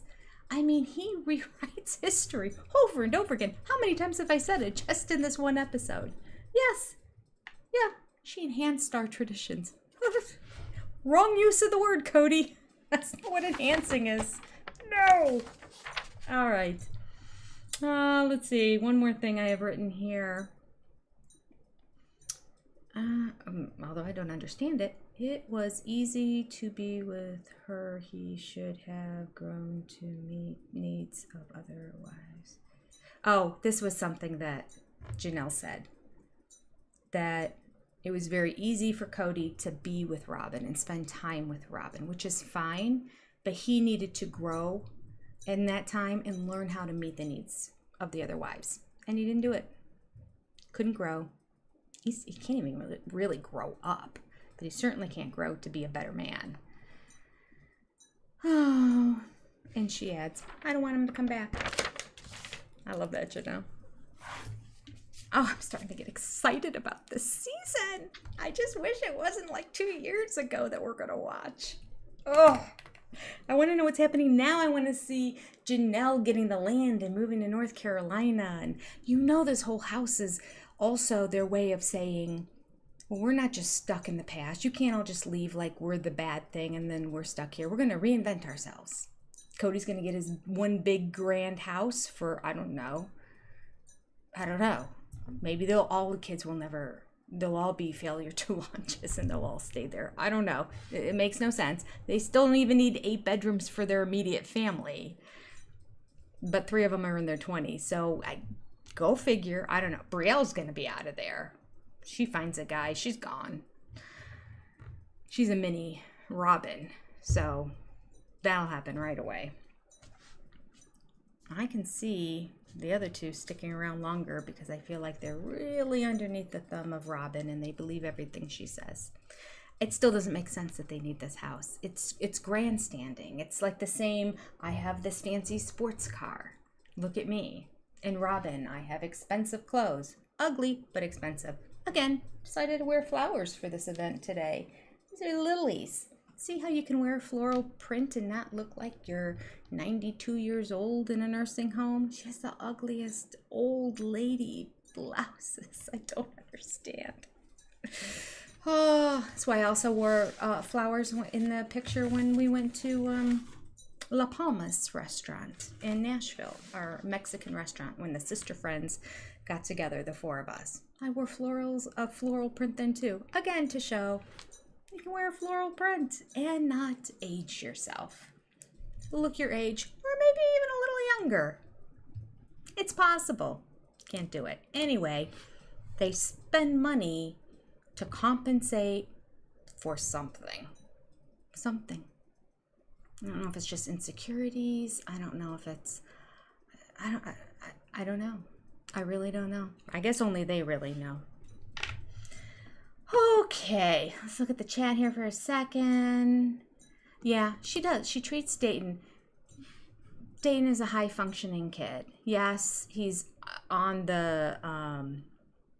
he has ASD, autistic spectrum disorder. She used the term Asperger's on the show. That was a term they used to use. They don't even use Asperger's anymore. They just consider it like a high-functioning autism, which is what it always kind of was anyway. It's just that they had a lot more language than people who had what was considered classic autism. So they gave it a different name after the Asperger guy who kind of connected it together. But now they're realizing it's a huge continuum. So at that end, there's just, maybe some sensory motor situations, maybe the vast number. I don't know if you could do a deep dive on YouTube and start looking at adult autism. You would be shocked at how many channels people have of adults who have been diagnosed in their 20s, 30s, 40s as having autism that never had that diagnosis before. Not saying they don't have it, but the point being the spectrum now, including Asperger's and other sensory issues in that, has become wide. And you have these perfectly functioning, married with kids, living the life people on the spectrum. But Robyn, she sees Dayton and she's keeping him. She sees him as handicapped. She doesn't see him as, you know, somebody who's diagnosed with some sort of title, label. The label does not define who Dayton is. The label doesn't define who any of us are. We have so many people in the chat that are writing with so many ailments and diagnoses and things that they're dealing with and going through. That doesn't define who any of us are in it. It's something that is part of our lives. We're all different. We all have something that we're dealing with. Some of it's a personal issue, something that's outside of us, but for her to squelch him, as brilliant as he is and as successful as he can be, not right. Thank you, Mama Squirrel. I'll give you 3 guesses. Where do you think I got my blouse from? Y'all know. Anyone who's been in this, any sister friend who's been around a while, you're all gonna know. Okay. Janelle was number 244 in hitting likes. Nice. Lots of likes. Thank you all. I appreciate you. That really helps my algorithm. Yes. I should put my shirts on Amazon link. Yeah, I have to look and see if there's a code in it that I could, because Scarlett, you know, I didn't get this on Amazon. I don't know if I'm going to be able to figure out where it is, but I should see if there's a place that I could click on it so that people could. But you're right. You're absolutely right. I should figure out a way to do that. Okay. Speaking of which, any of you who are watching this, if you like any of my readers that I use, I get them off of Amazon and I get them in a cluster of different colors. I get multiple ones in a pack. Very cheap. Great readers. If they break, doesn't matter. Got other ones in the pack. Or I can get some more because they're very affordable. You can click on the link and do your shopping on Amazon. And check them out first. The other link is for my favorite pens, Pilot B2. Okay. Yeah, she's a terrible parent. Yes. I know.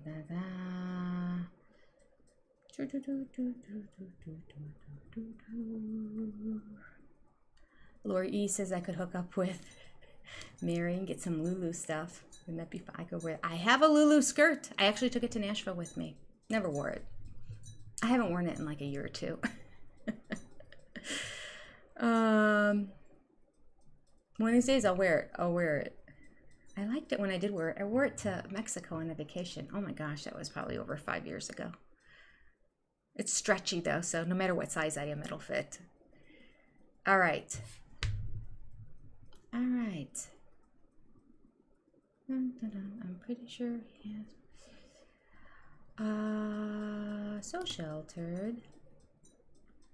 I have a lot of conversation with you guys talking to each other. I love it. Keep it going. You all are becoming like best friends. It's so cute. Okay. Tina Cook says Robyn took over being the legal wife. Her kids came first. Traditions taken away from Christine's planning and get-togethers. Yep. That was the end of it. That was the end. And then it all became about what she did with her kids and her family. And that's what everybody did then. And the wives just went along for the longest time before they started pushing back. Ugh. Kathy, great point. I hope TLC edits Kody with honesty. It seemed like finally at the end of last season, the fact that they were not putting on the cutting room floor all the little clips of Robyn and him pouting and running out and over-exaggerating and trying to get sympathy from the producers. I can't breathe. I gotta go. I gotta cry. I can't look at the ceremony from before. Even though the actual kids that were her kids were so young and she just came into the family. But Robyn had this emotional reaction to it. The actual wives of the kids those were, that the ceremony meant the most to, were able to look at it and go, They're so cute. Do you remember that? Oh, look at them. They're adorable. Robyn, completely different reaction. She's the worst. They want to look like pitiful victims. Yeah, they do. Yeah. Yeah. Passing for normal wants to know if, what did I just read? Senior brain.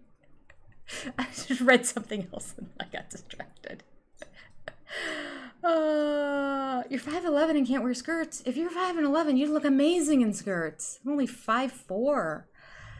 Skirts don't look great on me. I'm too scrunched down. That's why I have it and I don't wear it that often. Yeah, Sister Wife's Closet. Strange name for jewelry business. Yeah, Sarah. Zero marketing plan involved in this. How many people want something that reflects Sister Wives? Robyn really thought she was all that when she started that business. She thought she was taking the world by storm and everybody must love them. I don't get it. They actually do love the other wives, but not her so much. Where did I get my shirt? Okay, ladies, write it. Write it down below. You all know. Where do I get all of my shirts? My favorite place to shop. Oh, I can't believe. Do I have to tell you? No, Not My Cookies is 5'11" too. I'm not seeing it pop up. I've said it so many times. I have to go back and watch one of my chats to see what the clever name somebody gave me once for it that they used. It still hasn't come back. Yes! Foodwill. Goodwill. Goodwill. That's right, Morticia. You got it. Yup. Verily. Thrift stores. Yeah, it doesn't have to be Goodwill. But Goodwill in Belmead, Tennessee. Same area that Taylor Swift lives in. It's amazing Goodwill. I got this puppy there. I get things with brand new tags on it. It's the only place that I will buy shoes from because they're brand spanking new. Instead of paying $60, $70 for a pair of flats, I went there and went, these are the exact same ones on DSW I almost bought, but I missed the coupon. And so I thought I'll wait until the sale comes around again. And here they were, $7.99. I love that place. So Goodwill, Belmead. So I got this when I was just down there for 2 weeks. Yes, love it. And back here at home in Ohio, the Salvation Army is better than the Goodwills for some reason. I don't know. I haven't been there in a good year. It's time for me to go, but that's why I get 90% of the shirts that you see. I'm frugal. Make no excuse. I'm not too proud. I can wear something somebody else wore. Doesn't bother me. I washed it before I put it on.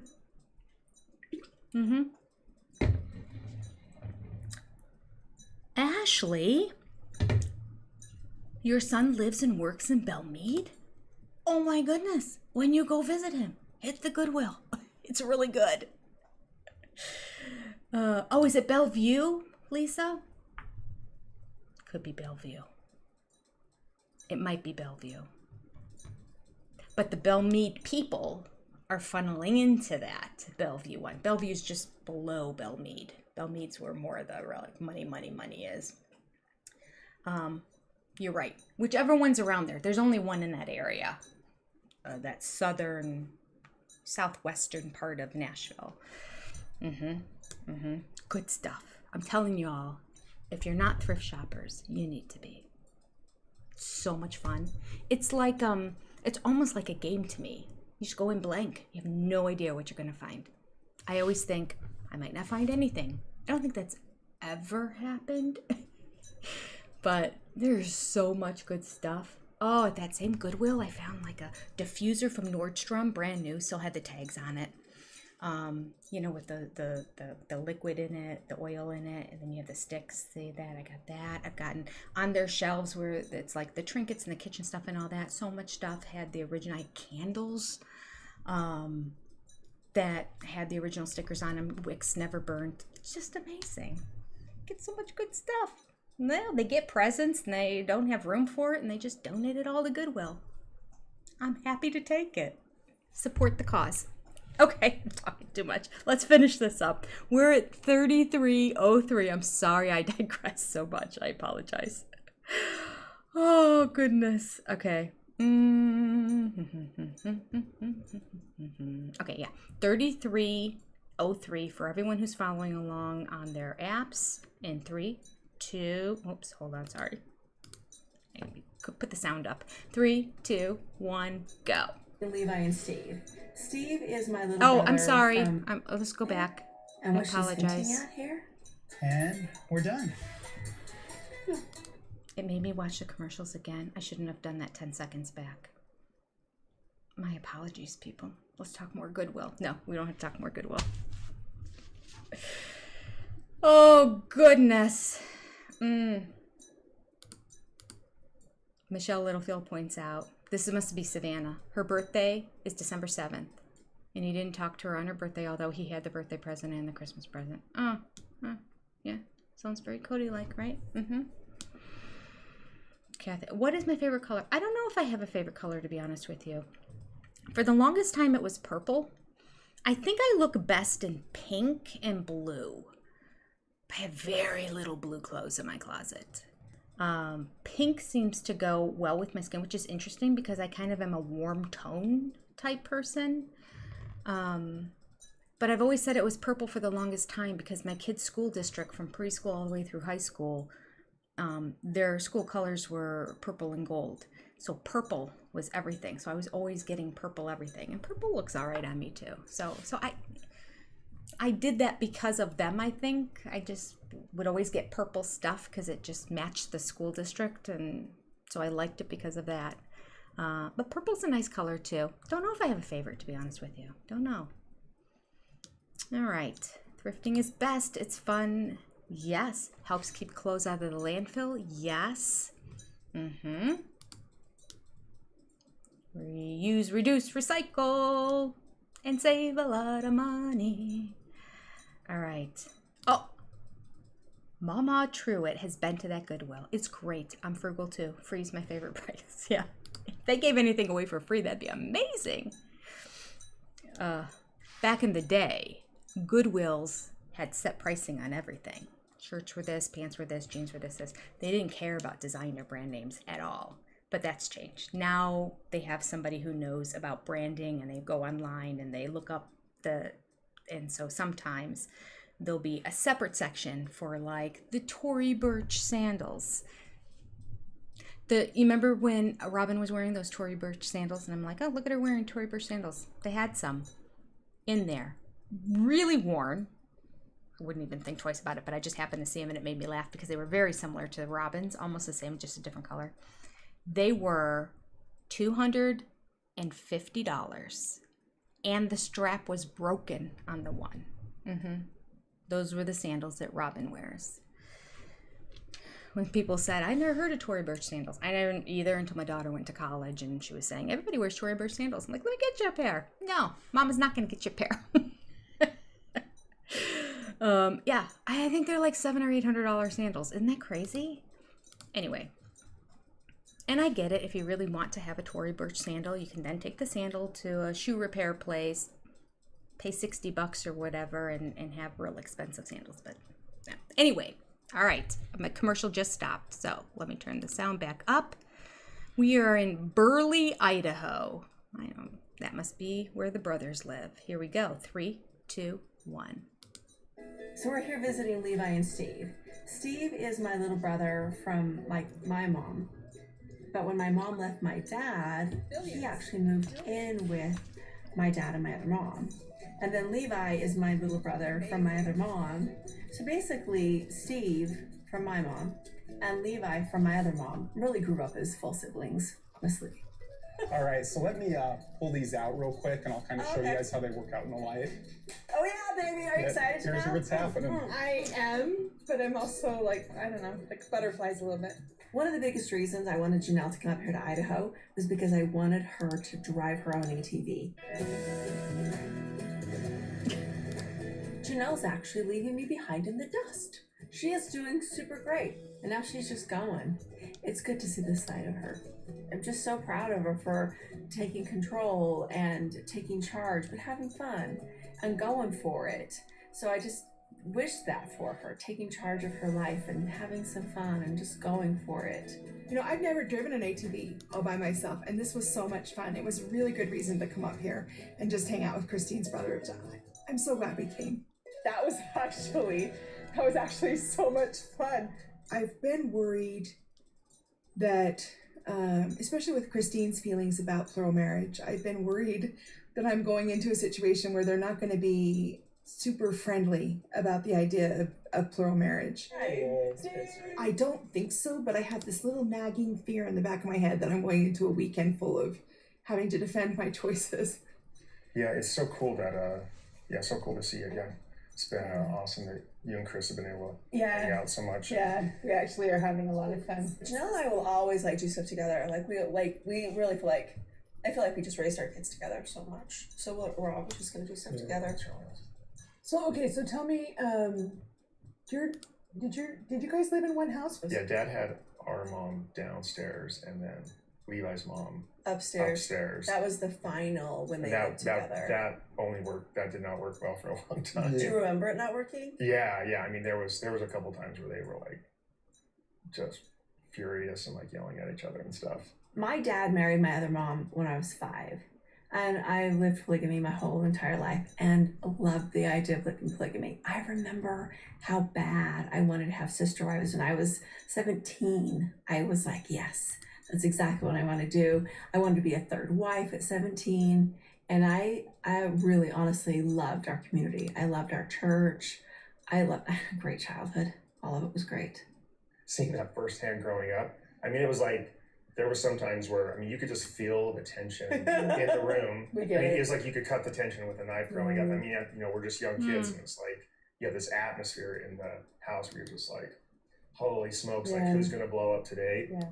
To me, I didn't even notice the tension. I just thought they were fine. There was a lot of people in that house. And I remember it being a party and having so much fun. And I also remember being a moody teenager and slamming a lot of doors.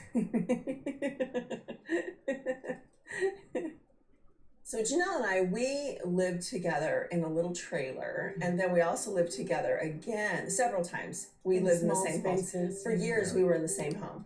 Exactly. It's everybody just needs a little bit of space. In the very beginning, all 4 of us lived in a 3-bedroom mobile home.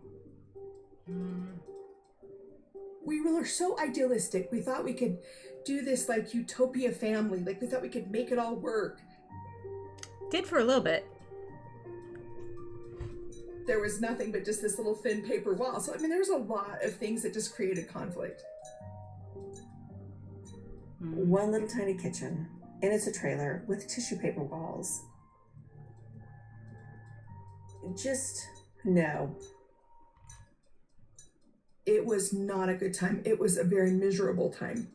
Try to make it abundantly clear, I've had as little to do with polygamy as possible. I try to be respectful. It's just about everybody trying to find their own path in life. Right. It's we're all just on this adventure together. By and large, it's for me, no. It's hard enough, man and woman, layering that on as you guys have experienced, I think just makes it even that much more difficult. So when you met Levi, you were still thinking of kind of maybe sort of possibly living polygamy. Well, I would suggest. His wife's if he was, I had no idea. Okay. He didn't tell me for about a year. And so when I finally dropped the bomb 9 months later when she really liked me, it was devastating for her. I was scared he was going to ask me to be one of. I didn't make it clear. I didn't know. Yeah, I didn't know he wasn't planning on practicing polygamy at the time. I think from a lot of people's perspectives, polygamy's done so much harm. So I understand now why it was made illegal, because they're trying to protect girls, protect women, and that's definitely a good thing. Yeah, at the same time, we're in a whole new day and age where people need to be able to be open and be who they want to be, and we need to recognize people for who they are. I think, and this will never happen, but all you got to do is give those women a legal marriage, and then the husband can't, because because they can divorce him and take part of his assets. Yeah, there we go. Yeah, that's right. Yeah, exactly. Like honestly, if they were all legally True, married, but what a he'd really mess. have to toe the line. In theory, a man can just ghost a wife. He can just stop coming over. He can stop paying any kind of support towards her household. He's not legally obligated, and she can make no legal claim on him. She should have a claim on him financially. They've been married. They've had children together. Maybe there's child support. Maybe there's alimony. Maybe there's, I don't know. I feel like it would be healthier all the way around if the women and the men felt like they had options. It'd be a little bit harder to divorce, though, coming from what I just did with just leaving Kody. I can see that it would be awesome to have the legal marriage because then you are protected. You're 100% right. Do you know what she's talking about here? And what she's hinting at here? Basically, what Janelle is saying is, if I would have had a legal marriage with Kody, and if she would have had a legal marriage with Kody and Meri too, then when it came down to leave, it'd be also a legal divorce, which would mean it would be a 50-50 split of everything. I'm sitting here because my finances are also mush-mashed right now with everybody's. That I'm Still like, could be. I'm having to fight hard to get my estate separated. I really feel strongly that women should all be empowered in plural marriage. With financial choices, with financial power, with claim on their husband's estates, because I think that would level the playing field. So if we were all legally married, the courts would divide the assets based on the relationships. My whole goal was to always have the wives each have their own assets. Janelle and Meri and Robyn and I each own 25% of Coyote Pass. No. Christine was able to sell her house and leave and start over again and do something different, and I have no idea if I'm even going to get anything. Janelle's name is on 2 of those pieces of property. Mine is on 1. Mm-hmm. And neither of us own that piece of property outright. Even with the conflict that we have in the family right now, I still believe that it's going to be divided up equally and fairly between the 4 of us. If I could do anything, wait till tomorrow I'd be out night. there, like knocking on the door saying, "Get yourself financially independent," because then you have choices. And that's not something that a lot of women, for some reason, culturally, they don't think about. One of the reasons she's still with Kody is because of this, because she has nothing in her name. Next time on Sister Wives. Our whole lives are being unwound. Nothing's like it was. Everything's changed.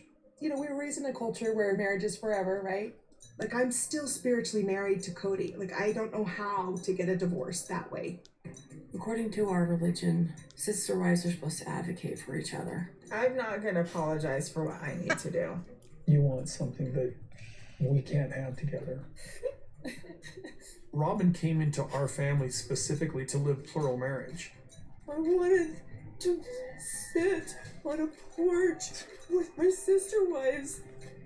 This appears to be the end of our plural marriage. Oh. Previously on Sister Wives. No, that's tomorrow. We're going to do that tomorrow. Unbelievable. Unbelievable that Kody had the balls to go and say, all of us owned a quarter of Coyote Pass. Now, let's not mention the fact that all your wives each owned a house, but 2 of them sold their house and gave the money to a 3rd so she could buy the mansion on the hill while they then rented. Christine's the only one besides Robyn collecting everyone else's money that's left over. Christine's the only other one that transferred her money into another house. It's so sad. The lies that come out of his mouth. Meri has only owned 2 acres of land, always. And he says they all 4 of them equally shared the land. No. No. And Kody's name's on everything. So even if the wives had their portions, it was Meri and Kody. Robyn and Kody, Janelle and Kody, Christine and Kody. His name was on everything. He owned 50% of everything, plus another portion. Like, he decided after he left Vegas, I'm going to do it different this time. I just realized I only own half of one of the fourths of these houses. Although in a will, of course, you could say that he could inherit the house afterwards. But legally at this point, unless he gets them to do that in front of him and he can see the legal paperwork, at this point, he only owned half of one of the 4 wives' houses. So, when they moved out to Arizona, it all changed. His name was on everything. Everything. Plus the $900,000 home. Yep.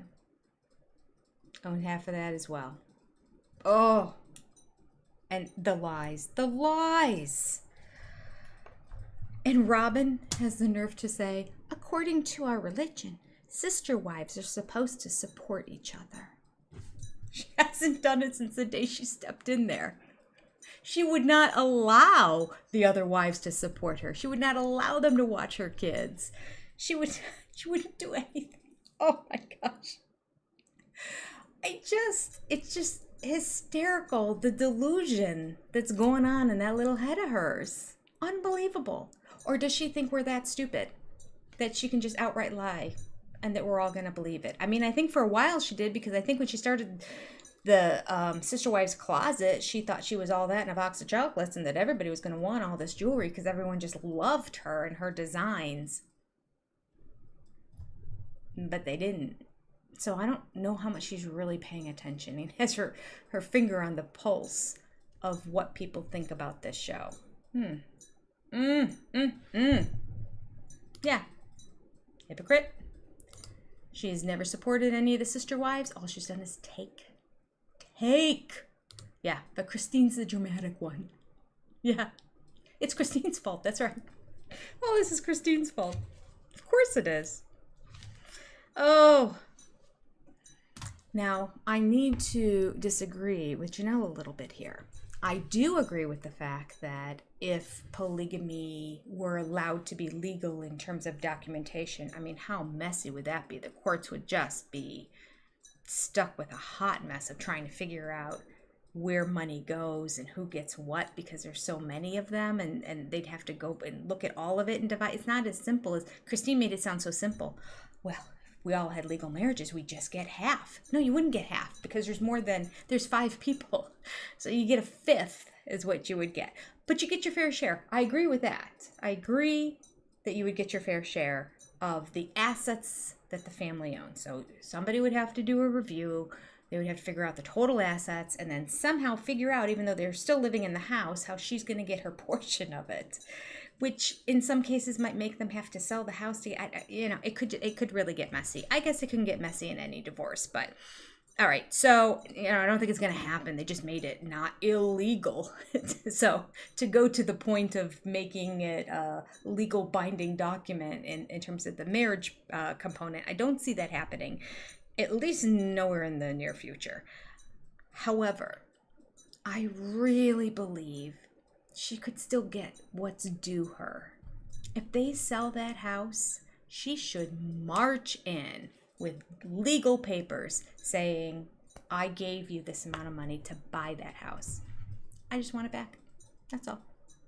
You can afford a $9 million house? Something like that. If you can afford a $9 million house, you can afford to give me my $300,000 back that I gave you to buy it. Should be no problem. I think she really should. And I think she could have done it this whole time. She could have just sat down with them, and if you put it on camera and say, listen, we got to be fair about this. You've been saying on the show the whole time that you just believe that everyone's going to be fair, and if Robyn took over as the head wife, that she would be fair. So let's sit down and let's make this fair. I would love to be sitting at the table where Robyn and Janelle are across from each other, and Janelle is talking stats and math, and Robyn's trying to figure it out and agree.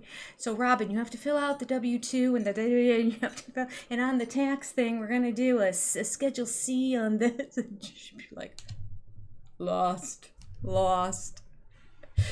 Oh, goodness. Yeah, that would be priceless. That would be great TV. That would be great TV. I would love that. Just like we said, if this ended up on court TV, riveted. Riveted. More than the whole OJ thing when that happened, because there was really nothing else on TV. All we did was watch court TV the whole time. There were a couple other cases that were like glued to your TV too. Not as much recently. At any rate, the Danny Masterson thing, I was kind of following that, but following it on YouTube. Anyway, there have been some other things. This one, I think, will blow the ratings through the roof if one of them would just sue him for just the money that's due them that they gave, that they have video documentation of saying that they loaned it to him to help with the house. And if he fights it, he just looks like a bigger douche than he is, really. And I don't know, it's gonna really, and like, what does he want more? Does he have a higher level of greed in wanting to keep all the money for himself and Robyn? Or what about his pride and what he's so worried about what other people think of him? I think he's more concerned about his appearance. Robyn's more concerned about the money. It'd be interesting to see the way it goes. But I don't think it's going to come down to that, to be honest with you. Oh, here's a super chat. Shauna Fuller. All right, let me click it. There we go. Shauna, thank you for that super chat. That's so sweet of you. I appreciate you. All right. Whew, that's a lot. All right, did I get everything? Yeah. That's everything I had on there. We're going to do this again tomorrow night. Yes, we are. We're going to do it again tomorrow night. Let me scroll really quickly through this. Okay, people, I got everyone talking about the Goodwills. I don't know. It's my little, I don't even say it's a guilty pleasure. How can it be that guilty when you spend anywhere from, they're like $6 for shirts. It's great. Wear it once. Redonate it. Everything goes back there afterwards when I'm done. All right, Florida laws are much tougher with this topic. That'd be interesting. I'd love to know what Arizona laws are. He can't afford a lawyer. Yeah, not if he's buying that house. I don't know if he's really buying that house or if that's just out there. Why would he say he's ready? I mean, where would that information come from? Maybe somebody knows, because I don't watch a lot of the other more gossipy channels on Sister Wives. But if he's, how would we know that that's the house? Who would he have told that it would get to the media? Unless it's all a ruse. And he's just having it leaked to make people think that he's going to get this big, massive house and he's okay. Like, the wives aren't the only ones thriving and moving on. He is too. He's moving on up as well. Moving on up, moving on up. I love that show. Okay. To a deluxe apartment in the sky. I'm moving on up. Okay. Winter is coming, Kody. It's a great line. It's a Game of Thrones reference right there. All right. All that junk they own is only worth what they can sell it for. So true. So true. Doesn't matter what they paid for it. It's what you can sell it for. Morticia, good point. Thank you, Jenny and mods.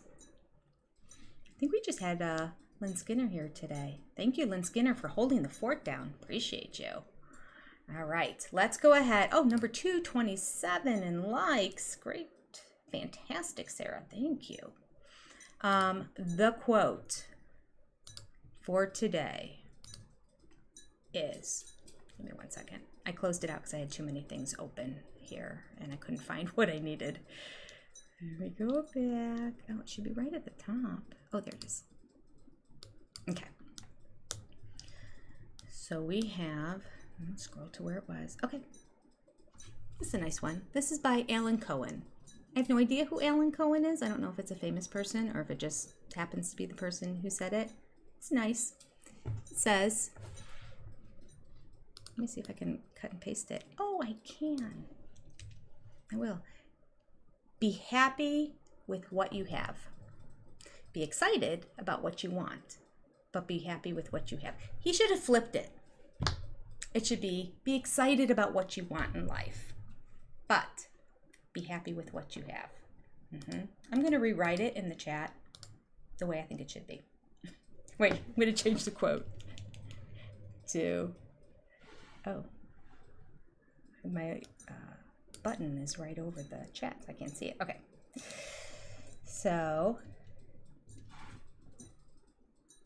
be excited about what you want. But be happy with what you have. A quote from sister friend Jenny. There we go. I like that. This was a good time. Y'all are so great. I love you, sister friends. You make this so much fun. Let's do it again tomorrow. We have to, right? Because the premiere is Sunday night. So excited. I can't wait. I can't wait. Okay. Good night, everybody. Let me sign off. Good night, my sister friends.